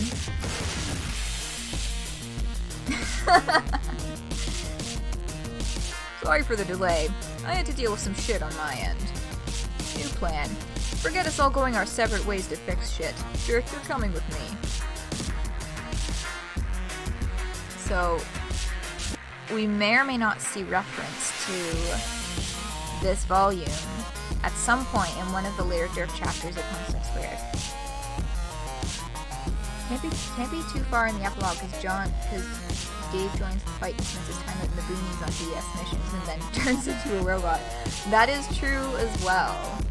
It can't be too far in because Dave would be in military mode. Your friend was right about one thing. Things don't need to go back to the way they were. But not for any lame reason like the power of love. I have bigger plans than that. I promise you, this limp dick excuse for a friend doesn't measure up to all the shit I could show you. Will show you. Sure, it might hurt to leave your friends behind at first, and sure, you'll miss out on Jake's carnal charms, but that emptiness will fade when you realize the true power we have. Don't like the sound of that. Ultimate Dirk extends his hand. His cape billows obnoxiously behind him. Dirk looks at you, then at Dave. Shit, you were almost there. You have no time left to waste. You close your eyes and will the choice to come to you. Stop him, don't stop him. One of those has to work, right? You don't feel confident. You look at Dirk and it hits you. Ultimate Dirk was maddeningly right. It won't work if there's room for Dirk to regret it. You're not sure either of you would ever be certain it was the right choice unless you let Dirk choose it for himself. No more telling him what to do. No more telling anyone what to do. When you feel the choice pricking at you, you turn it outward. You flip the power in your belly inside out and give the weight of it up for a moment to him. You wait to see what Dirk does with the thing warring in him. You see it manifest in his brain and in yours, and your stomach plunges. It feels rigged from the start. There's no way Dirk will choose you and Dave when he's gone and framed it like that. God damn it. It's too late to change anything yourself. You wait for Dirk to choose.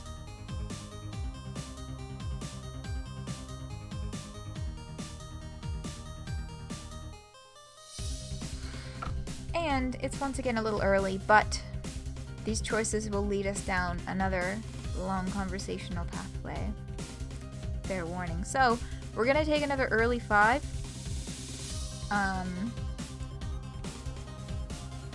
And then,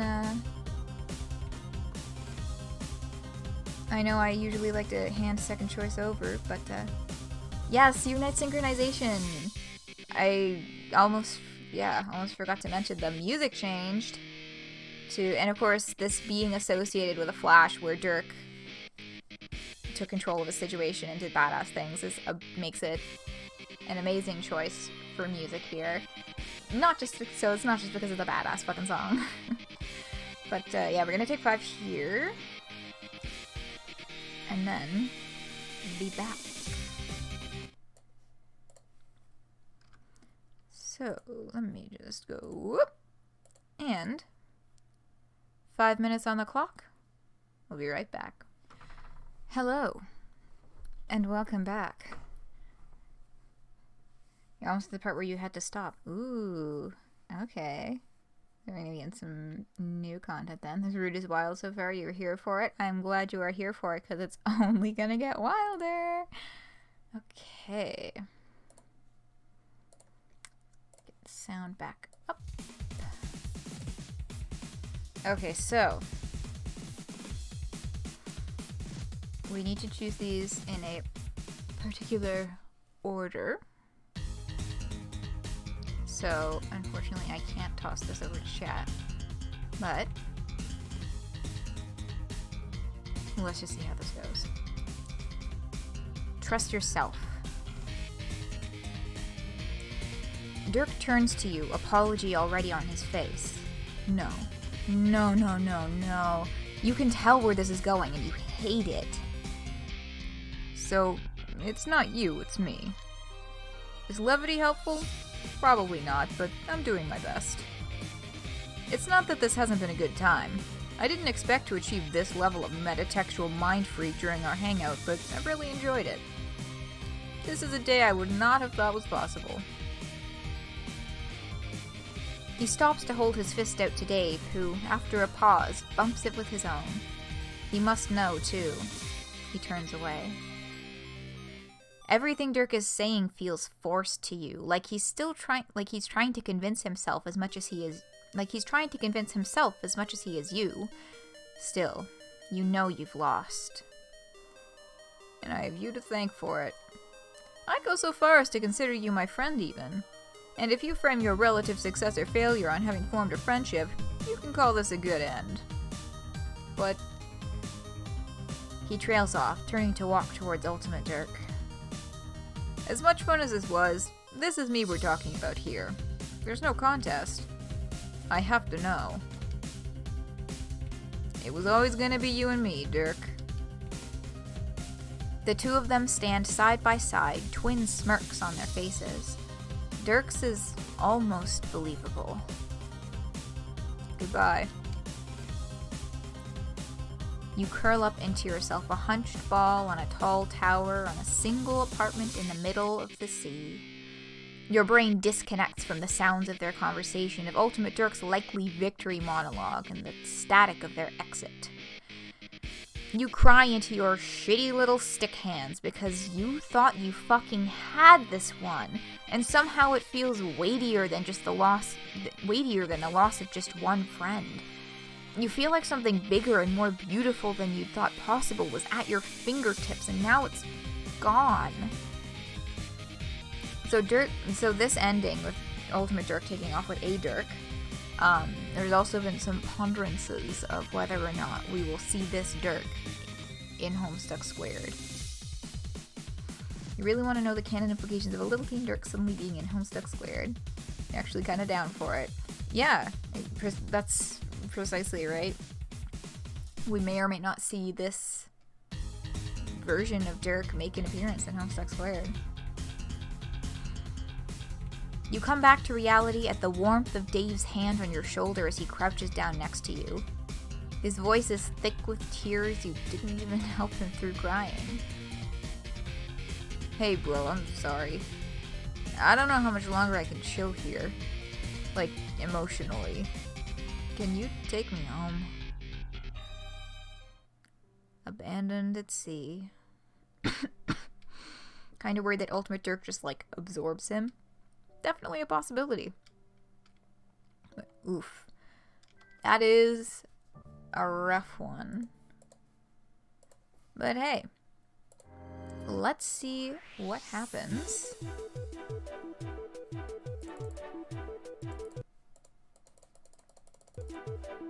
When we go wee all the way back here. It's gotta be rough on Dave. Yeah, to lose Dirk to himself twice? Oof.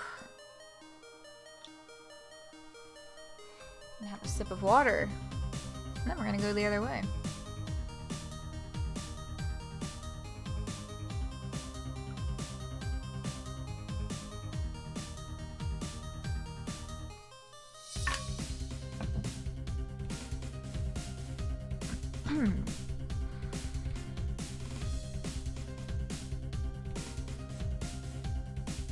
Trust them. Sorry, man. Your heart drops, and then you see who he's looking at. Guess you can call this one the bad end, yeah? Luckily for you, there's almost definitely another of me that can't wait to sail the 7 seas of story with you or some shit. He licks his lips and raises his chin, braced for Ultimate Dirk to challenge his call. I assume with your huge fucking brain you can see that happening as we speak, yes? So no need to be a sore loser now. Be good to that me, will you? Treat him right? As right as he wants me to, I promise. Anyway, I did say 1 in a million odds, so statistically you have to wuss out at least once. It's fucking gross to experience. Good thing it'll get totally assimilated into the other versions of this conversation. Now's not really the time to play the actually it's usually just a binary card. You don't want to complicate that particular issue for him, so you let it lie. You step forward, shoulder brushing Dirk's. Don't gloat, it's gauche. Enjoy your moment of irrelevance before this one goes down the drain. Deuces. And off he goes. Yes, both ends are canon anyway, so we'll definitely gonna get some HS2 fuckery. That's dope. Yeah, we'll have to see if this little Dirk pops up over there. Yes! Hell yes! You stop your celebration when you notice that Dirk is a little shaky. Holy shit, what did I just do? This future you have in the works better be fucking good, my dude. Are you kidding me? They got it on lock. Oh, he knows it. You don't tell him you don't know every single detail yet, but you understand yourself now. You'll work it out when you need to. You always do. It's okay, you think, if Dirk is a little afraid. It comes with the territory when you let people in, and he'll have even more practice with that as soon as you can zap up some more company. It won't be smooth sailing, though, you warn him.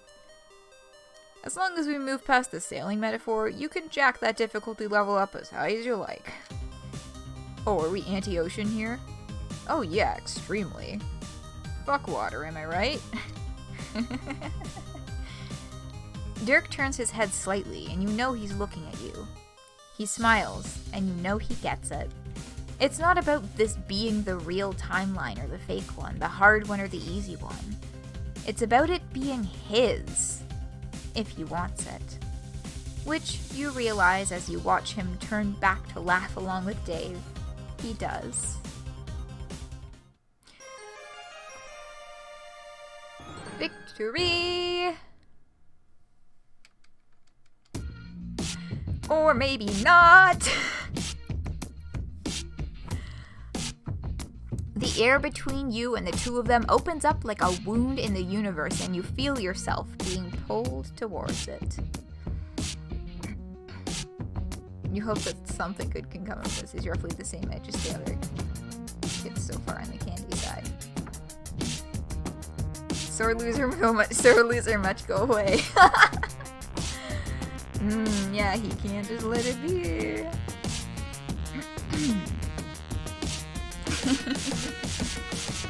You see him in there too, that fucking bastard. As Ultimate Dirk pulls you through what you can only conceptualize as a tear in the narrative, you turn to look at Dirk and Dave. This is sure to lead to some bullshit, and you need to confirm that they're still intact. You aren't sure where you're going next, but you don't want them to worry. As the hole starts to reseal itself with them on the other side, you give them a thumbs up, the universal signal of reassurance that things are okay. You'll be back. Yeah, that was sheets of the game code from the end of the route in the background. Neither of them are strangers to either the intricacies of plot or shenanigans, so they return it in unison. You did it. You got him a good end. Dirk Strider is your friend, you think, as you fall through nothingness. Dave can take it from here. R.I.P. Jade, am I right? In one timeline, they get some time and then he turns into a robot and fucks off. In another timeline, we don't know exactly what point, but he just fucks off. Like, not even Robo Dave. Not even a Robo Dave to beat, he just fucks off. Guess that sword isn't just for show. He really knows how to use it. You go flying out of frame, out of this volume, and straight into the epilogue. No, not the epilogue. God, this is impossible. You can't believe you are the main character of such a stupid story. He launches you straight into the post-game. Final chapter. Afterward? Or wait, afterward? Both of them look weird. Anyway, he launched... So we're in T-Po's hallway. We're in T-Po's guy hallway. Also, I fucking love this sprite. Anyway, he launches you into the afterward with the @ symbol. Oh my god, that's so perfect. Shit, I wish I had source for this. I saw somewhere on Twitter. I think this was Griever's idea to use the @ symbol. Which seems to just be that drifting gray place between universes. But this time you aren't standing in the corridor. You are hurtling along it like a protagonist-shaped missile. This is not going to end well. The sprite is you reading this. Yeah, this is the precise reader experience. Sorry, T-posing God person. This really isn't your fault. Actually, that's an A-pose. Common mistake. Just trying to help. Fuck off. The ad is inside an A and an O, so it's both. Yeah, it is very clever. You brace for whatever hellish experience is waiting for you when you hit the event horizon. What?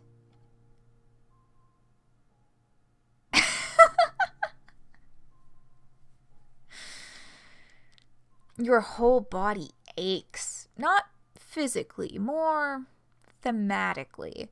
Like you just got bitch slapped straight into the meta-narrative embodied back to the beginning. Oh shit. Are you literally at the beginning? Did you forget everything again? Quick! Hemispectrum, trolls, incestuous slurry, bequirrel, the fucking madrigogs, truth, relevance, and essentiality. Whew. You remember. So here you are again. You guess it makes sense that Doc Scratch was behind it all in the end. Maybe he and Ultimate Dirk have been working together this whole time. Hey, you round, shiny son of a bitch. Show yourself! You receive no response. The plush green room is still. In the corner, the clock has stopped. Wait, what was that? The sound of a struggle drifts from deeper in the house. Oh, balls. Is Spade Slick here to beat the shit out of Doc Scratch? But you thought that happened at the beginning of the game. Maybe you really have been transported back to square one. Ah, shit, true. Should have kept the fucking sword. But nothing is on fire. Spade Slick set the place on fire, right? Shit, why do so many things happen in this goddamn comic? There are just so many details to remember. You follow the sound of the ruckus, turning a corner down a long, wood-paneled hallway. A door stands open at the end of it, where two people appear to be locked in an intense struggle. No MSPA Reader, that's for the other Homestuck game. Doc Scratch is busy with the Claires. Hey. Why do so many things happen? Preach it, sister.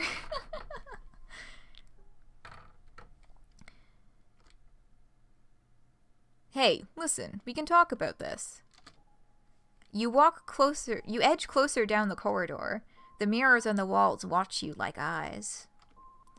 Clearly I have made some bad decisions, I'll grant you that.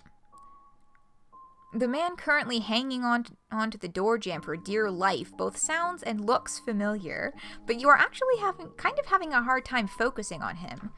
It makes your head swim. Oh, you'll find out whose text it is. Okay, yes. I agree that I need to take a break, but please don't put me in here with that wolf head. It's out for my blood. I don't know if I can hold it off for long. The second figure, a woman maybe, appears unmoved by the man's pleas. You have no idea what's going on here, but one thing you do know is you can't just allow random broads to throw dudes into rooms against their will. Hey! You shout down the corridor. Both the man and the woman turn and look at you. The combined power of their gaze forces you to your knees. It hits you in the same tender place that Ultimate Dirk's strike had. Right in the narrative. The woman takes that chance to shove the man into the room and slam the door. Sorry about that. He won't bother us anymore. Are y'all able to hear that well? Did you hear the voice clip?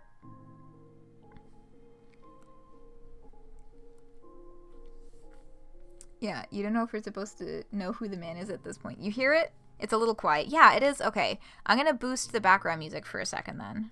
I'm going to go in my OBS settings and just bring that up. The sound of her voice vibrates all the way into your skull. It's her. So, do y'all recognize that voice? And the general visage? This T-Pose man is none other than Aisha Yufara. She's the one who's been doing this to you. Who's been stopping you from going back to visit your friends. Who's been manipulating you, just like Doc Scratch did. There was a voice volume slider in the settings that I just quietly didn't mention before. I was like, oh, I saw that there and I was like, oh shit, I gotta get this off the screen fast. Yes, the sprite is actually T-posing rather than A-posing. Oh, come on. I'm not that bad. At least I hope I'm not. By the way, unmute me if you haven't bothered to already. Is that volume better?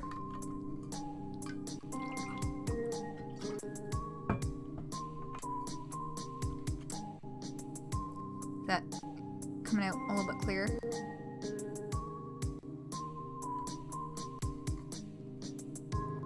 All our lines are... You'll see.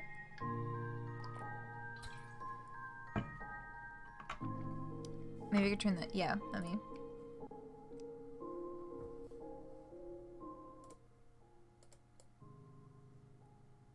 Yeah, music at like half, voice and sound at full. The music in this section rules. Okay. I think that was definitely a lot clearer over the music. Besides, voiceover in RenP is extremely annoying. Did you know you have to save every line as a different .ogg file? I didn't even know what a .ogg file was until our programmer explained it to me.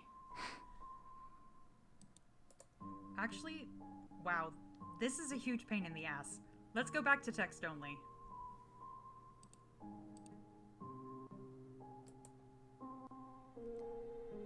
That's better.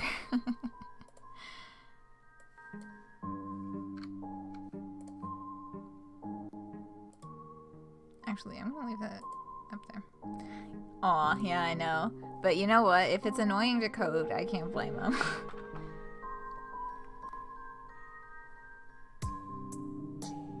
Oh, the pronunciation of RenP.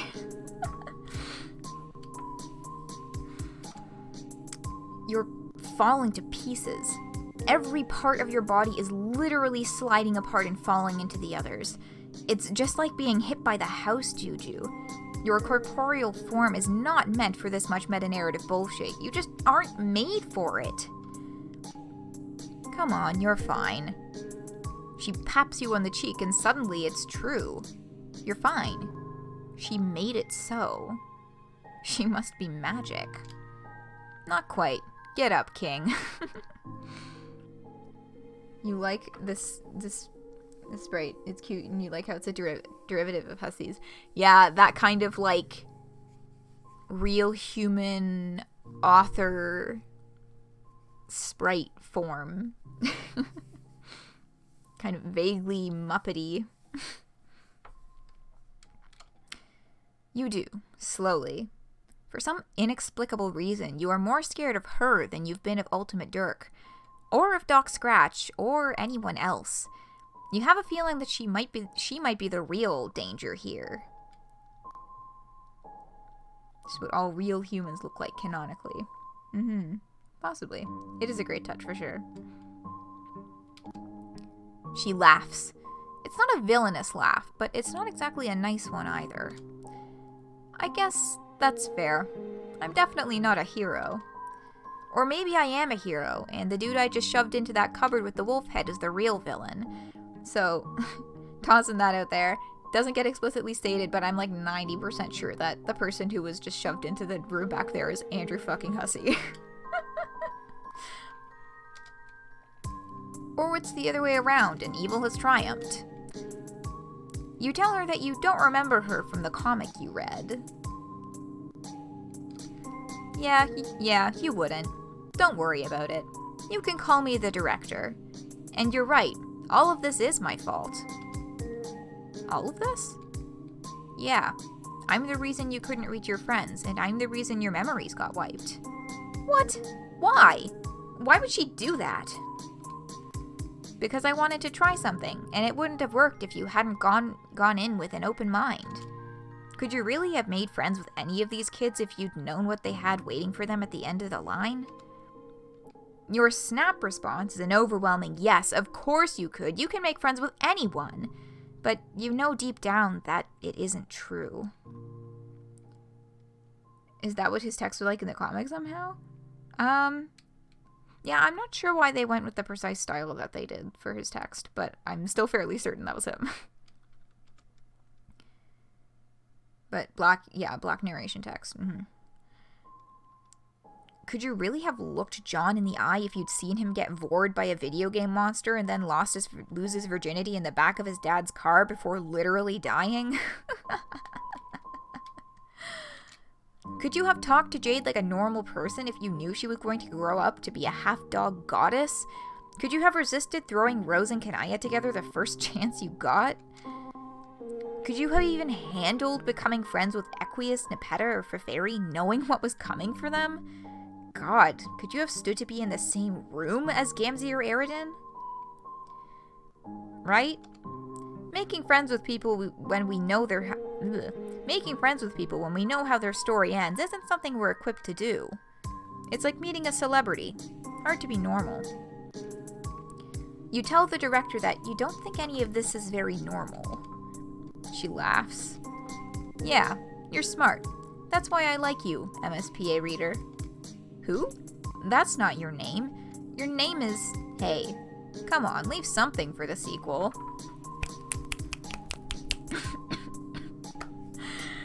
So now we have this as well as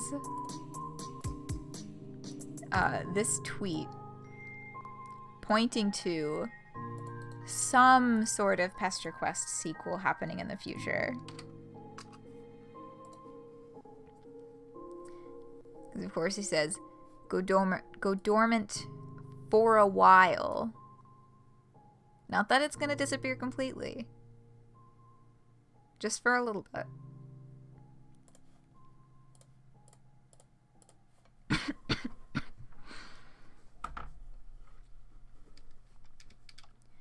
The truth is, I used you, and I'm sorry for that. But I'm also not sorry, because these kids were born to suffer. That's what they're for. I know that sounds harsh, but it's true. Pesterquest 3D remake for the N64. Oh my god, yeah.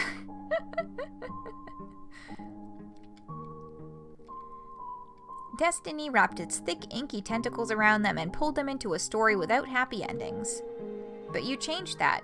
You gave them a chance to grow up. Wait, you did that? But you remember the other story, the real story. The one that just ended with everything falling to shit. With everything falling to shit. Are you saying all of that didn't happen? No, it happened. Well, it didn't actually happen, because none of this is happening. Creators all the way down and such like. But if you made this story... But you made this story, and nobody can take that away from you. Oh my god, shut up. He won't fucking leave! Homestuck as a franchise would develop an N64 game decades out of date? Yeah. Oh my god, he won't fucking leave. I can't handle this anymore. Pardon me. Oh, this fucker. Oh, also, the music here? Really fucking cool. We'll talk about it more in the credits. But anyway.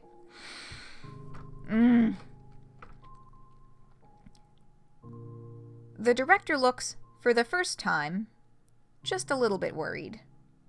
Not sick, are you? No, I'm not sick.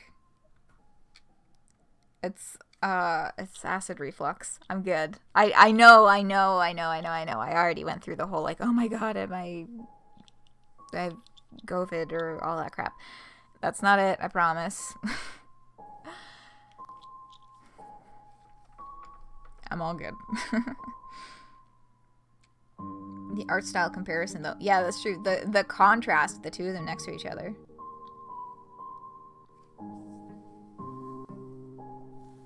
Like, oh, it's all good, it's all good. The director looks, for the first time, just a little worried. She covers it up quickly, however, and regains her placid stance of neutral indifference. You want a real villain? This guy right here. This is so fucking stupid, even for all of you. I'm aware of that. How dare you? You're gonna lecture me on Audacity? Ugh. You're gonna lecture me on Audacity? Come on, man. You're not even real. And yet you keep talking to me. This conversation just fucking... Oh my god. Wow, you feel like you shouldn't be here for... You feel like you shouldn't be here for this, possibly? You always feel kind of awkward when authority figures fight. I'm not here for her. I'm here for you. We weren't done talking. Then why did you cut the damn UI in half? I got a little overzealous. It happens. Sorry about that, by the way. Fucking hell. You shrug. Whatever. You've had worse. Still, you don't feel very well disposed towards this guy at this point, knowing all the garbage he's done and will probably keep doing. Although, you aren't sure if the director is any better. Is he ever done talking? God, I wish. I'm much, much better than him. See what I can do? Can Dirk Strider do this? Can he talk with an actual human voice? One last encore for the voice clips. Get fucked. See? Come on. You're at least a little happy to see me. Stop flexing at me. I have a wife. For a man so devoted to swords, don't you think it's so going against your character to have such enormous guns? What, these? Oh, they're not mine. Just an artifact of the medium. So Dirk got to choose what his sprite would look like in here, and he immediately gave himself massive fucking muscles. Be amazing if they had a voice line for him right there. Oh, that would fuck me up so bad. I'd say thanks, but I feel like you all got more out of it than me. Y'all, I've seen so many fucking people thirsting over Ultimate Dirk on Twitter. Y'all know who you're talking about, right? Come on, people.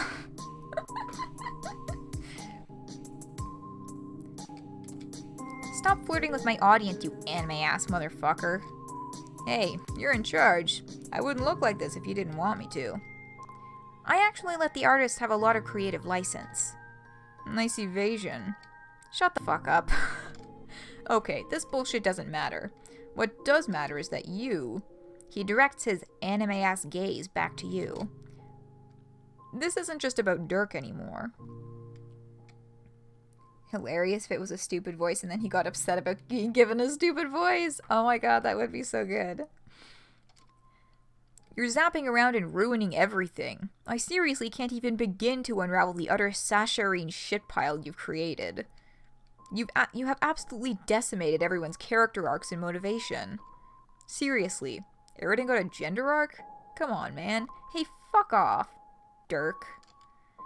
There's actually plenty of seeding for that storyline in the comic proper. Eridan's relationship to femininity is really... Do you realize what you've done here? You've completely stolen their destinies from them. I love how Aisha's spray is just, like, physically sighs. Yes, Aleph, exactly. Let her finish. Fuck. Yes, you did, but now they've got a chance to be actual teenagers and grow up in a world that isn't trying to murder them constantly. Well, Alternia's still doing that, but at least they won't be in a hostile video game environment. Yeah, preach it, Aisha. Destiny's, but in a mocking tone. This scene is very good. Sorry, I just need to watch it. Dirk and Aisha arguing is so funny. It is. It is really fucking funny.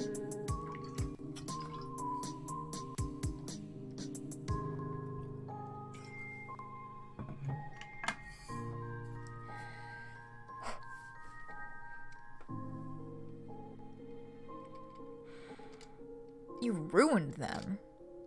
But they're happy. Happy people don't get stories told about them. That isn't true. That can't be true. You look at the director for help. Surely she knows what to say. After all, this happened on her watch. She isn't looking at you. She's looking at the ground. She knew what she was doing the whole time. She knew how it would have to shake out. When were you planning to tell them? I was getting there. She knows that the prince knows what he's talking about. Nobody has thought more about causation and narrative flow than he has. Hey, fucker. Fuck. You shake your head. For a second there, it felt like things got a little screwy. Because they did. Because he was being a fucker. Bullshit, Dirk. I can find hours of reading materials about happy end fanfics. Exactly. So concerned about the story being told about him. Hey! I fucking love this part. She claps her hands in Ultimate Dirk's face. Cut that shit out. Leave them alone. Then stop wasting my time. She's T-posing for dominance. He won't let himself be happy? Oh yeah, exactly. I mean, that was part of the conversation during the Dirk route proper, right? Was like MSPA Reader lecturing him that not everything has to be painful, you know? You don't have to, make things more painful so that you have control over how much pain there is. Things don't have to be painful. And stop wasting my time. She sighs. Fine. She appears to gather herself, folding her hands in front of her like she's about to recite a poem. Is Callie aware of MSPA Reader? Possibly. I mean, if Dirk is, then she probably is too. This has been a really interesting experiment, and I'm glad we got to do it. I definitely learned a lot. But, look, I need you to go back and give that beta to John. Because without that, they never play the game. The story never gets told. You never read the story. You were never here. You were hoping you'd see Callie, but maybe they saved her for the sequel? We'll have to see what they come up with, yeah. Wait. Isn't this just another timeline? A doomed timeline or whatever the fuck? The director shakes her head. No, it's a retcon. What you'd be doing here would be turning the alpha timeline into a doomed timeline. And since the story has technically ended, and started again, and then ended, and then started again so many times, switching tracks at this point would corrupt it beyond recognition. You would cause a paradox so catastrophic that it would literally tear the multiverse apart. You mean, like the Scratch? Worse than the Scratch. This would be the Blackout. Utter ruin. You were thinking about that too. He's not just splitting the timelines, he's retconning. But, wait. You already threw the beta in the goddamn sewer. Shouldn't this have already happened? This utter ruin? No, because you still have the power to go back and change it. If you decide not to act, then we have to worry. You look back and forth between Ultimate Dirk and the director, trying to find a way out, some indication that they're fucking with you. They don't seem to like each other much, but they do appear to be joined in their insistence that this utter ruin bullshit is going to happen unless you betray all of your friends. Unravel everything you did here. What would Aurelia do? What was the point of doing any of this if you were always just going to have to lose it all in the end? The director shrugs. What's the point of doing anything? What's the point of living if we know that it's going to end in death? Why do we open up a book if we know we'll have to close it? Yeah, that's what you're asking. You don't just want more questions, goddammit! I'm sorry. I don't have any answers for you. Just an option screen. So, we're being offered a choice. But I will let you all know now that it is a fucking trick. If you click don't, the game closes. So, you know, for the sake of time, I will just tell you verbally, if you click on don't, the game just fucking closes. Or you stopped because you never clicked betray. Well, you're about to see how things will go down.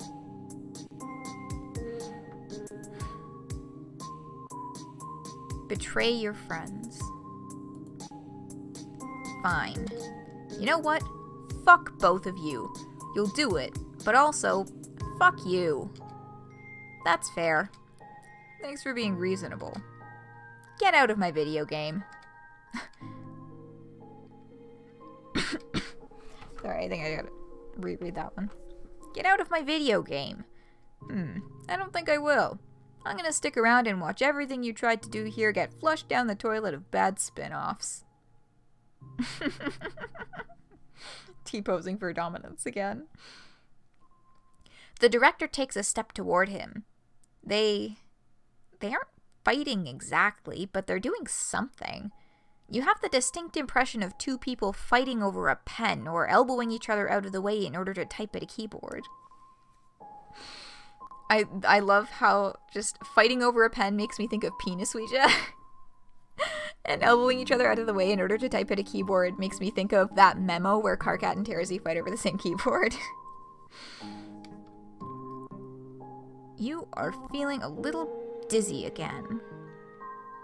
Phew. This is one of the best fucking jokes in the whole thing. Andrew Hussey would never do this to me. Oh my god.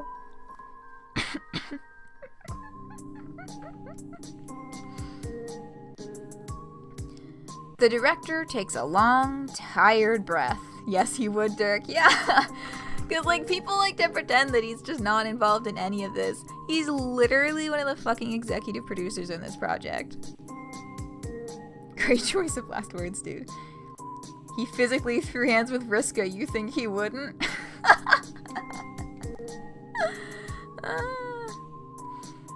The director takes a long, tired breath. Sorry about that. Where were we? You turn away from her. You don't want to talk to her anymore. You just want to get this over with. I get that. I'll let you be alone. I'm sorry, kid. The director fades slowly until it's like she was never there at all. But the horror, the pit of ice that has opened up in your belly, that's still there. And it will never go away. Once you consign all of your friends to a hero's journey full of pain and heartache, what will happen to you? Will you just vanish? Will whatever iteration of you that was created for this story just cease to be? When the book is closed, what will you be? Zap. The mailbox is here. It's all full. The little flappy dealie is up and everything. With difficulty, you pull the beta out, scattering the rest of the mail across the yard. Fuck you, bills and coupon books. Get a job. Yeah, this does suck. Up in the house, you see a friendly face looking down at you. You take a deep breath. And once again, we have a choice, but if you throw the beta in the sewer again, the game fucking closes. So we have no choice but to put the beta back in the box.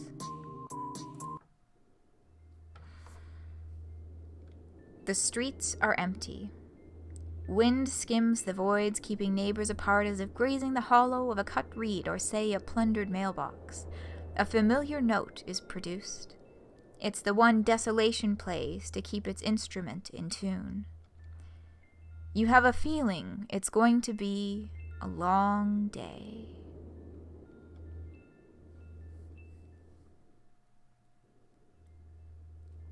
And now our menu plays. The wind and the chimes. But you know, that ending kind of fucking sucked, didn't it? Let's try again.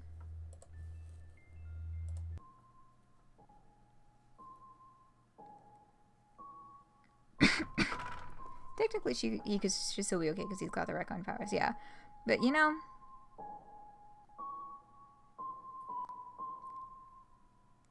let's give our little friend here a click. Wait. Hold the fucking phone. Who is in charge of this story? Not Ultimate Dirk. Not that director. And certainly not that guy who got shoved into a room with a wolf head. It's you. It's always been you. Why are you just doing what they told you to do? There has to be a third option. There's always a third option. When the scratch happened, everything should have been erased. Everything was erased, except it wasn't because someone intervened. Jade drew all of her friends close to her and kept them safe. She saved them. The first time you tried to bring Jade with you when you teleported, Beck didn't let you.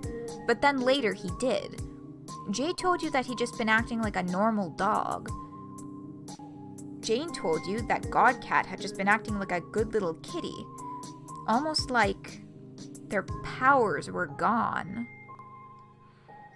You pace in a quick circle. Then you hear Dad's car pulling up from behind you, and you zap out of there before you can get caught again. Zap. And we see the cracks in the sky, so we know what timeline we're in here. You've still got the beta clutched in your hand, but you're alone on Dave's roof underneath the blazing Houston sun. Nobody is going to bother you up here. There's something that's teasing just at the edge of your understanding, and if you could only reach it. You need help. You need someone who knows about weird shit. Like a lock clicking in your brain. You understand what you have to do. Zap. Oh, it's you!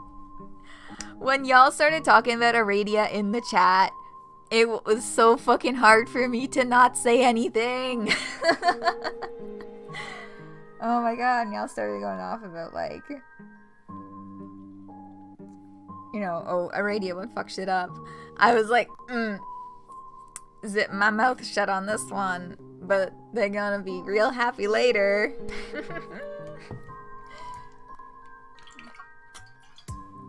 Sorry, I'm just gonna have some more water.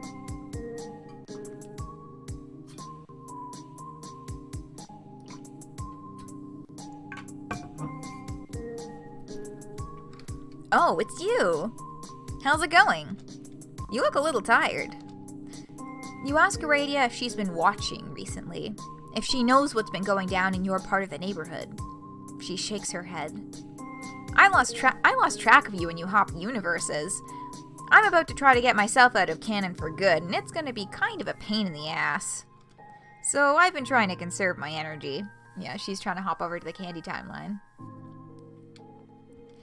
Oh, right. Yeah, you know about that. She raises an eyebrow. Don't worry about that, actually. You know some lore is all. You might have seen what's going to happen to Aradia next. Actually, she doesn't have too much to worry about. She and Solix are fine. Actually, they're probably more fine than almost everyone else. That's good to know, I guess. So did you figure out what was going on with your friend's situation? With your friend's situation?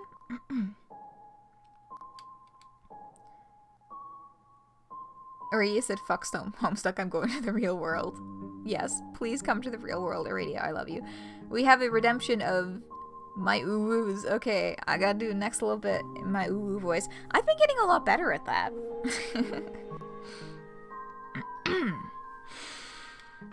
Yeah, you tell Aradia what's been going on with your friend's situation.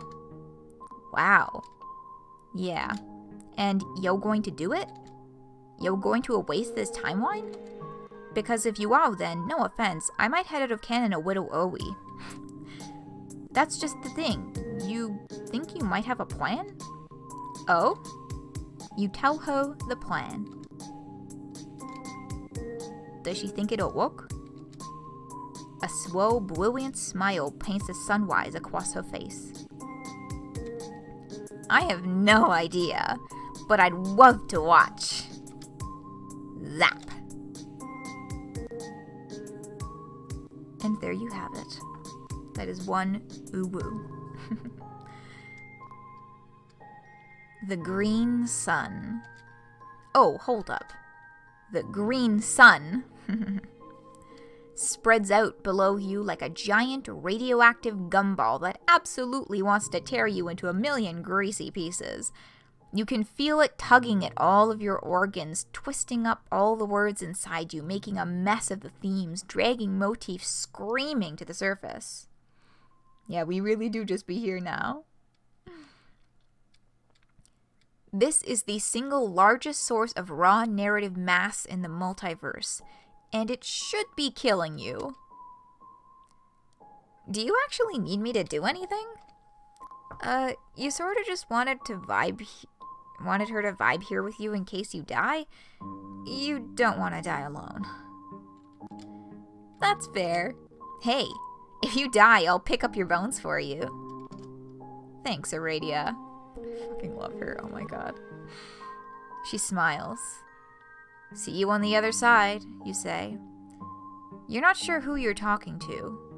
You're guessing this is going to be pretty bad. Zap. It's not bad. It's not pain exactly, because when you are inside the green sun, you don't think you have nerve endings anymore. You are just a consciousness floating in the miasma of causation. You aren't sure how this is supposed to work. Should you maybe start thinking about your friends like you are in the animes, drawing strength from the power of your social links? From the perspective of this Pesterverse, there is no green sun interface. So is he planning to zap it away fully, or... Y'all just wait and see.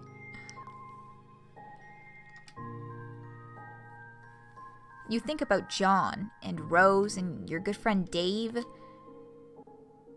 Fuck, ouch. Thinking too much hurts. You aren't gonna be able to count on anime cliches for this one, you guess. So you don't think about your friends. For once, you think about yourself. The impossibility that is you, protagonist, reader, carrier of the story. Maybe not every story, but this one. You have been erased so many times. You look across the rise and fall of this story and see just how many mistakes you've made, all the times you've broken your friends' trust or betrayed them or, hell, even killed them. You reach across to all of those yous, your what-ifs, your do-overs. You let the blazing energy overtake you. You open yourself up, and everything goes green.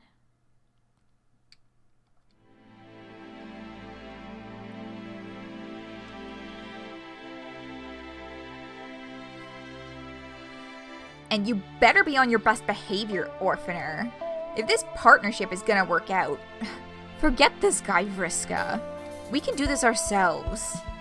Could you at least give a guy a chance to respond to a couple of... What's that?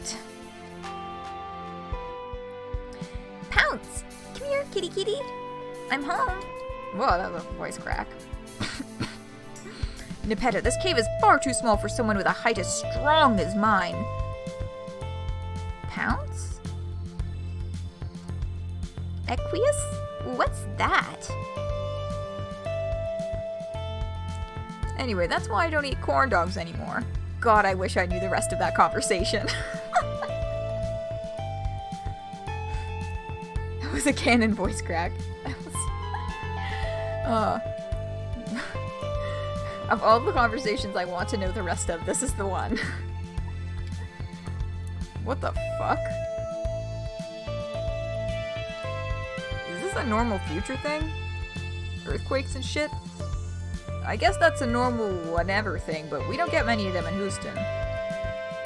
I don't think that's an earthquake. Autoresponder? No seismic activity detected in the area. So you're telling me I wrote this? In another history? Yes, as far as I'm aware. Incredible. It's very boring. I think it's brilliant. I mean... these fucking... lesbians. Yeah, he did leave Dave there. He didn't really have the option. Yeah, apparently no. I know, right? I'm so fucking happy we got to see them together in this, though. In some context. The green sun pulses around your slowly collapsing being, and as you feel it subsume you. And as you feel it subsume you, you feel yourself unspooling, swallowed in light. You think of how you came to be here, where you are right now, and the choices you made along that path. What are the odds that the you that prevailed is this one? It's probably something that could be mathed out, but you're too busy eating the fucking sun with your whole body to figure it out. Instead, you sink into the feeling of connections that hold you together. The bonds you created are threaded through your arms and your belly and your heart.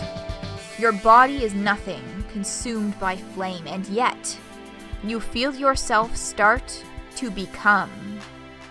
Zap. The mail goes in the box.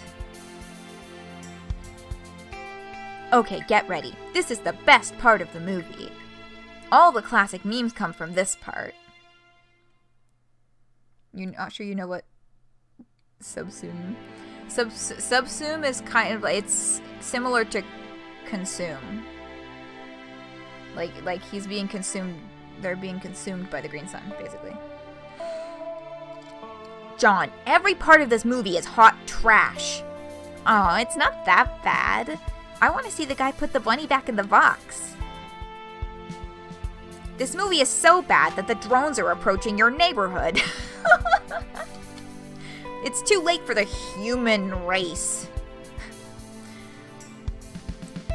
Darkness seethes at this timeline, and in the distance you hear what might be cracks splintering through space-time. Reality is compressing and falling apart around you in a cacophony of breaking glass. All of your friends, all of their dreams rendered away to nothing. All of it unraveling. No. No.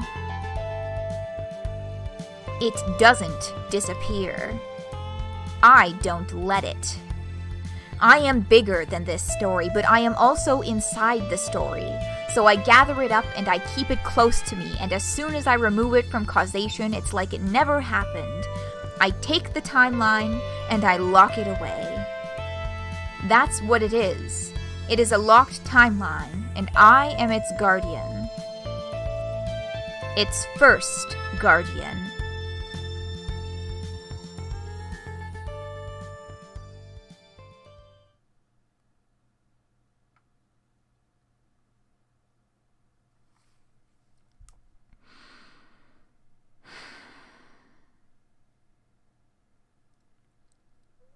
Yep, there it is.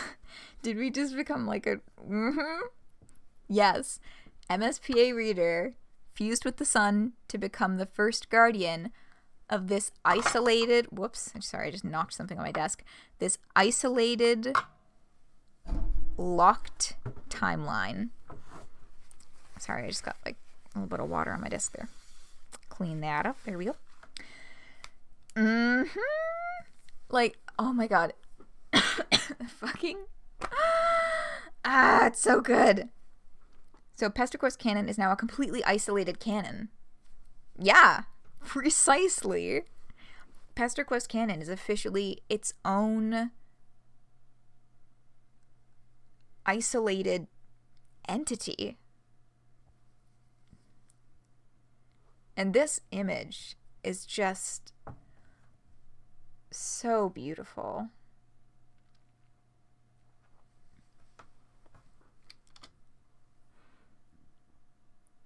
Thanks for playing.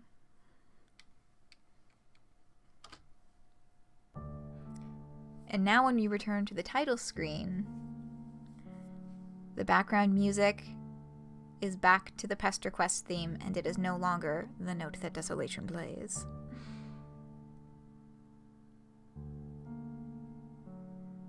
Where apparently Carcat and John just get to live with Jade now, I guess. Oh my god, all those little the visitation there was so golden. Can't believe we're gonna get an MSPA Reader trilogy. Please. I'm so fucking excited for whatever sequel project is gonna happen whenever it happens. The music was crazy. Oh, the music was some good shit. We're gonna talk about that good shit. It is really sweet. So if we go into our Chumroll, there's actually 5 different accomplishments for this one. So of course, you're going to have to befriend me. Don't believe in yourself, believe in the me that believes in you, Dirk. And of course, that's for just the straight up good ending. And we have Director's Cut. You learned the wrong way to spell afterward. Afterward? After whatever. So that, of course, is for, I believe, for meeting the director. No quitters here. You were determined not to betray your friends. You also smashed the shit out of that fast forward button. So this one, I believe, is for clicking on don't both times, or maybe only the first time. I don't know the exact parameters because I got this one on my first playthrough without having to go back for it. Does the God Tier Irradiate play in this canon? Also, fuck the existing Ghost Irradia, I guess. That's true. That means there's now a God Tier Irradia isolated from this canon. Although, I don't know. Because God Tier Irradia was with MSPA Reader when they went first Guardian. But they weren't inside of the canon when MSPA Reader did that and locked the timeline.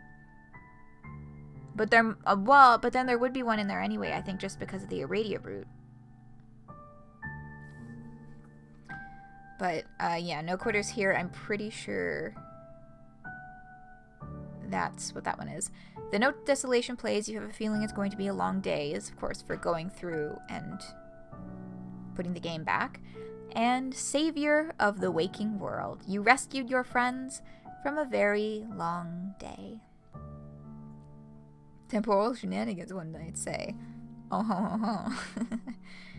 Irradia's there if she wants to be. Pretty much. She's got a good grasp on her shit. Yeah, 5 accomplishments. 1 volume. And the credits. All the amazing, wonderful people who made this happen. Gonna go over all of them just because this is the very last volume. That ending was amazing. I super agree, Spectrum. It was just something else. So beautiful and so perfect. The true ending. I had to ask somebody for a hint at how to find the true ending. All I knew was that when I was looking at the Chumroll, this last Savior of the Waking World accomplishment was not unlocked for me. And I saw people talking about a true ending, and I was not happy with the note that desolation plays ending, as I know a lot of people were not. And I think reasonably so. But yeah, I had to ask someone for a hint, and they were like, it's somewhere on that last page where you get this choice. It's there. So then I clicked around and I found it. But it was way more than you anticipated. Yeah, me too. But yeah, we'll go over all the credits just because this is the last one. Executive producers, we have, of course, Andrew Hussey, the man of the hour who just got trapped in a room with a wolf head. And Cindy Dominguez, a regular role producer. We have Julian Dominguez. The two of them were, I believe, also producers. Yeah, they were producers as well on How to Swap Friendsome. Director, Aisha U. Farah. And, of course, writers. Aisha wrote the afterword part, so she did get to write all of her own dialogue. And Lalo Hunt, of course, we talked about before. Lalo Hunt wrote Dirks.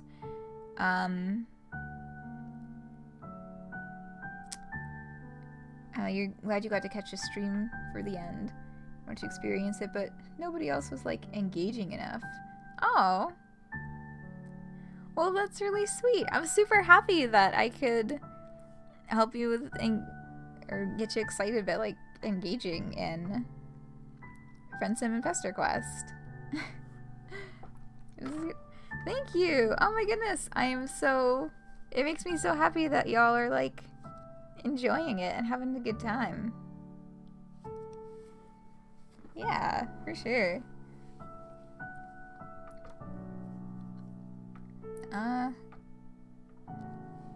Yeah, no, it was my pleasure. Okay, yes, it was Gina. I didn't remember correctly. Gina Chacon did the art for both Dirk's Root and the Afterword backgrounds. Wonderful Courtney Brundle once again. Ending illustrations, also Courtney Brundle. Of course, we have UI design by David Turnbull, audio director James Roach, and that music. Down we go. So, we have the Chaos audio. This is like, what was it? As MSPA Reader, remember. So that was the Remember sequence audio. The Afterward theme, normal song name. You saw her tweet the sprites from there, yeah. Speaking of tweets. Tweet. James Roach actually did a tweet about the music. Good James Roach song titles. James Roach song titles are the fucking best. Can't stress enough how much I've enjoyed making this stuff for you guys. Thanks for sticking by us. Lovely, lovely. Whoops, that's not what I meant to do. But then down here, he wrote out a list, like a time-stamped list of all the different motifs or melodies that are used in that final little song. So we have Rex Duodecim Angelus, Moonsetter, the Homestuck theme, it's in a bunch of ones, Penumbra Phantasm, Unite Synchronization, Megalovania Chords, the Homestuck Anthem, and Worst End from Hive Swap Friendsome. So I thought that was really neat that he like posted that kind of outlined, time-stamped thing for folks to see. Clark Powell and Astro Kid Ultimate Dirk's Theme Beat Up is, of course, from Volume 10. Toby Fox, Dirk's Theme Stress, which, of course, is from Volume 9. And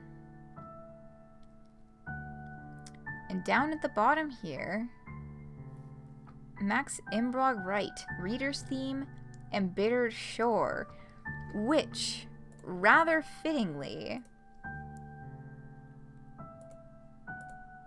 is a fan song.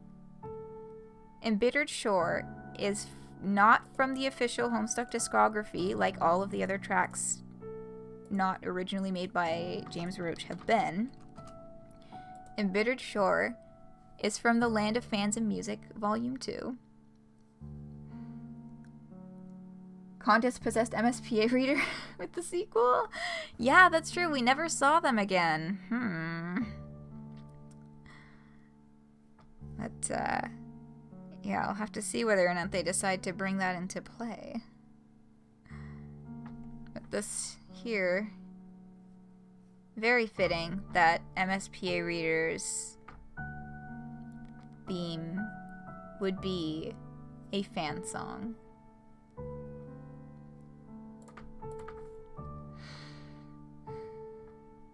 And we have Adelaide Killigan for the game design and programming on this volume.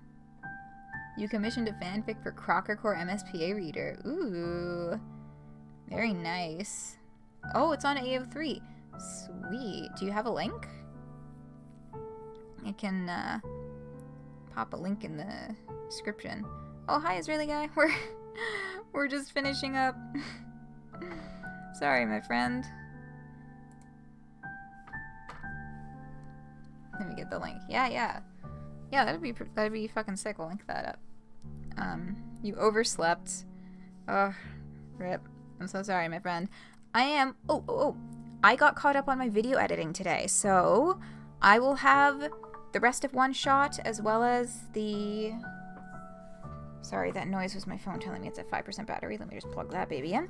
I'll have the rest of One Shot as well as Chapter 6, I believe. Chapter 6 of Homestuck Squared up on YouTube within the next few days. I am trying to get my shit together on that front. Okay. We have Link. So that is pretty fucking sick. And if you're watching this on the YouTube machine, there will be all of the links mentioned in the stream will be linked down in the description as well. Okay. So that's Pesterquest. That's the end. What other links do I have open here? I have a couple other tabs open. Oh yes, I have here, as usual, they always put up a volume announcement post. Volume 14 is out now. Dirk's bullet points are just Dirk. And of course, with the final volume, they put out a trailer on the Fellow Traveler YouTube page. It's pretty neat. Will I have a stream a bit later in the day? Sorry, my pal, not possible, because that's later in the day for you is later in the night for me, and I gotta go to bed soon. But catch more while you're still on forced work leave, because you're usually on night shift. I like your whole deal. Well, thank you. I'm glad you're having a good time. Yeah. And I'll keep, YouTube. It's only 1:51 a.m. there. Yeah. I am also in Eastern Standard Time, as you can see in the upper left corner of your screen. It is, this is way overtime, but I knew I was going to go overtime with this volume because it was a long one. I usually am pretty good at keeping things within the time limit, but when it comes to like Pesterquest volumes or like Homestuck Squared chapters, I really try to get it all done in one stream rather than like breaking things up. But yeah, the trailer is cute, although they use an Ultimate Dirk sprite in it, and I think that's such a major friggin' spoiler. So, fellow traveler, I do not believe that was a wise decision, but that's okay. Pardon me. Last one. Oh yeah, I just thought this was funny. I haven't seen this movie, but it's still just like the vibes, they fit, you know what I mean? Imagine having it spoiled for you by the trailer. It's like a split second thing, but it's still, I feel a little bit much for the trailer, but that's okay. Any of y'all seen Into the Spider-Verse? That's what this is. That's what's happening here with this. Try to get to next one. Alright, I hope you are able to make it. Yes, tomorrow indeed. That will be Homestuck Squared Chapter 7?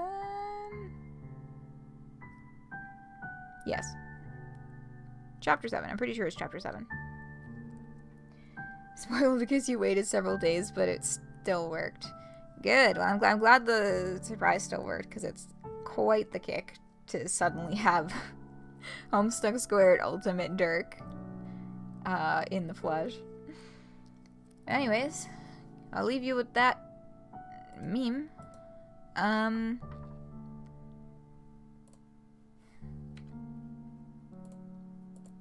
Yeah. That's Pesterquest. Wow. All done. That was a fucking kick-ass game. I'm so fucking excited for whatever they're coming up with next. Homestuck Squared will be streamed tomorrow in terms of streamy things. And, I have official confirmation next Tuesday from 1 p.m. to 3 p.m. Eastern Standard Time, or 10 a.m. to 12 p.m. Pacific Time. I will be guesting on the For Fans by Fans Homestuck stream. I know I was supposed to do it last week, but then I was feeling real shitty. And then, of course, you may also know that I had to cancel streams over that weekend as well. I was really down in the dumps. Chronic illness bullshit. But I'm back at it. I'm here. I'm ready to rev. And Tuesday, For Fans by Fans Homestuck stream, I will be on the stream doing the guest thing. So that is another place to catch me before next Wednesday's bonus stream, which we will be starting Secret Little Haven. Alright, I believe that is all of the news for now. Thank you all so much for joining me on this amazing journey. I look forward to exploring future new Homestuck media with you all as well. And that is a wrap on Pesterquest. What's the For Fans by Fans stream? So they have, let me just find, here, I will link their channel. Actually, I just go over here. So basically they have one of their employees. Her name is Cassie, and she's pretty dang swell. And she is reading Homestuck for the first time on stream. And she's had all kinds of guests. She's had, just like a number of community folks are on there guesting with her, reading with her. The structure of it is kind of similar to the way that I do my Homestuck reread streams, except for the fact that no spoilers because she's reading it for the first time. So yeah, it's just reading Homestuck, chilling out. She is just starting Act 6. It's only 8 p.m. here. Alright, sweet. So maybe you can swing by that one. It's a little earlier or I guess later in the day, but a little more convenient. Convenient timing. Yeah, what was I... Fuck, I got distracted. What was I talking about? Right. Yeah, the end of the last... Yeah, she does Tuesdays and Thursdays at the same time. And at the end of the last stream, she just watched Cascade and watched up after that up to S Act 6, and that's about where they stopped. So when I hop on in the party, we're going to be starting to read through Act 6. She hasn't even gotten to the introduction of Jane yet. I don't think she even knows Jane's name yet. So, very exciting stuff. It's going to be a good time if you'd like to come and hang out. Okay. Jane time. Hell yeah. And Jake, yeah, we might get up to Jake's introduction as well. So that's going to be fun if you want to come hang out. But in the meantime, it's almost 2 in the morning. I've been talking for a long time and I need to rest my voice now. Exceptional Potato, it was my pleasure. Y'all have been a wonderful interactive chat this evening. Thank you so much for hanging out, and I hope I'll be seeing all y'all right back here tomorrow for our Homestuck Squared, the next chapter stream. Yeah, I'm gonna rest my voice. Probably gonna play some video games. Spectrum, I have done my Animal Crossing for today. I'm probably gonna go on Splatoon, but I might end up back in Animal Crossing as well. Would y'all like... I always forget to invite people to the Discord server. So let me just pop a link in there.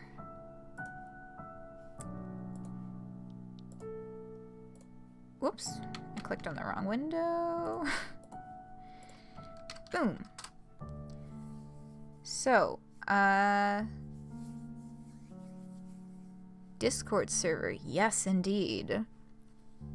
Yeah, I keep things kinda invite only, so to speak. There isn't really like a public link for it, because I like to keep things cozy.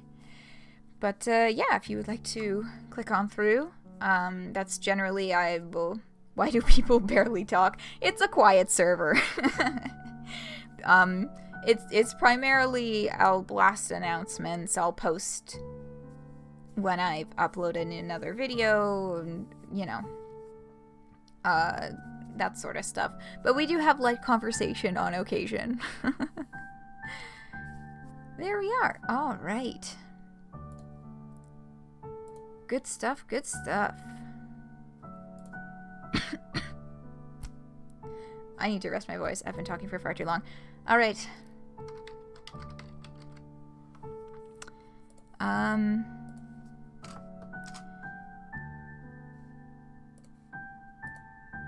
It is time for me to go, actually. How many times have I said that now? Like 5?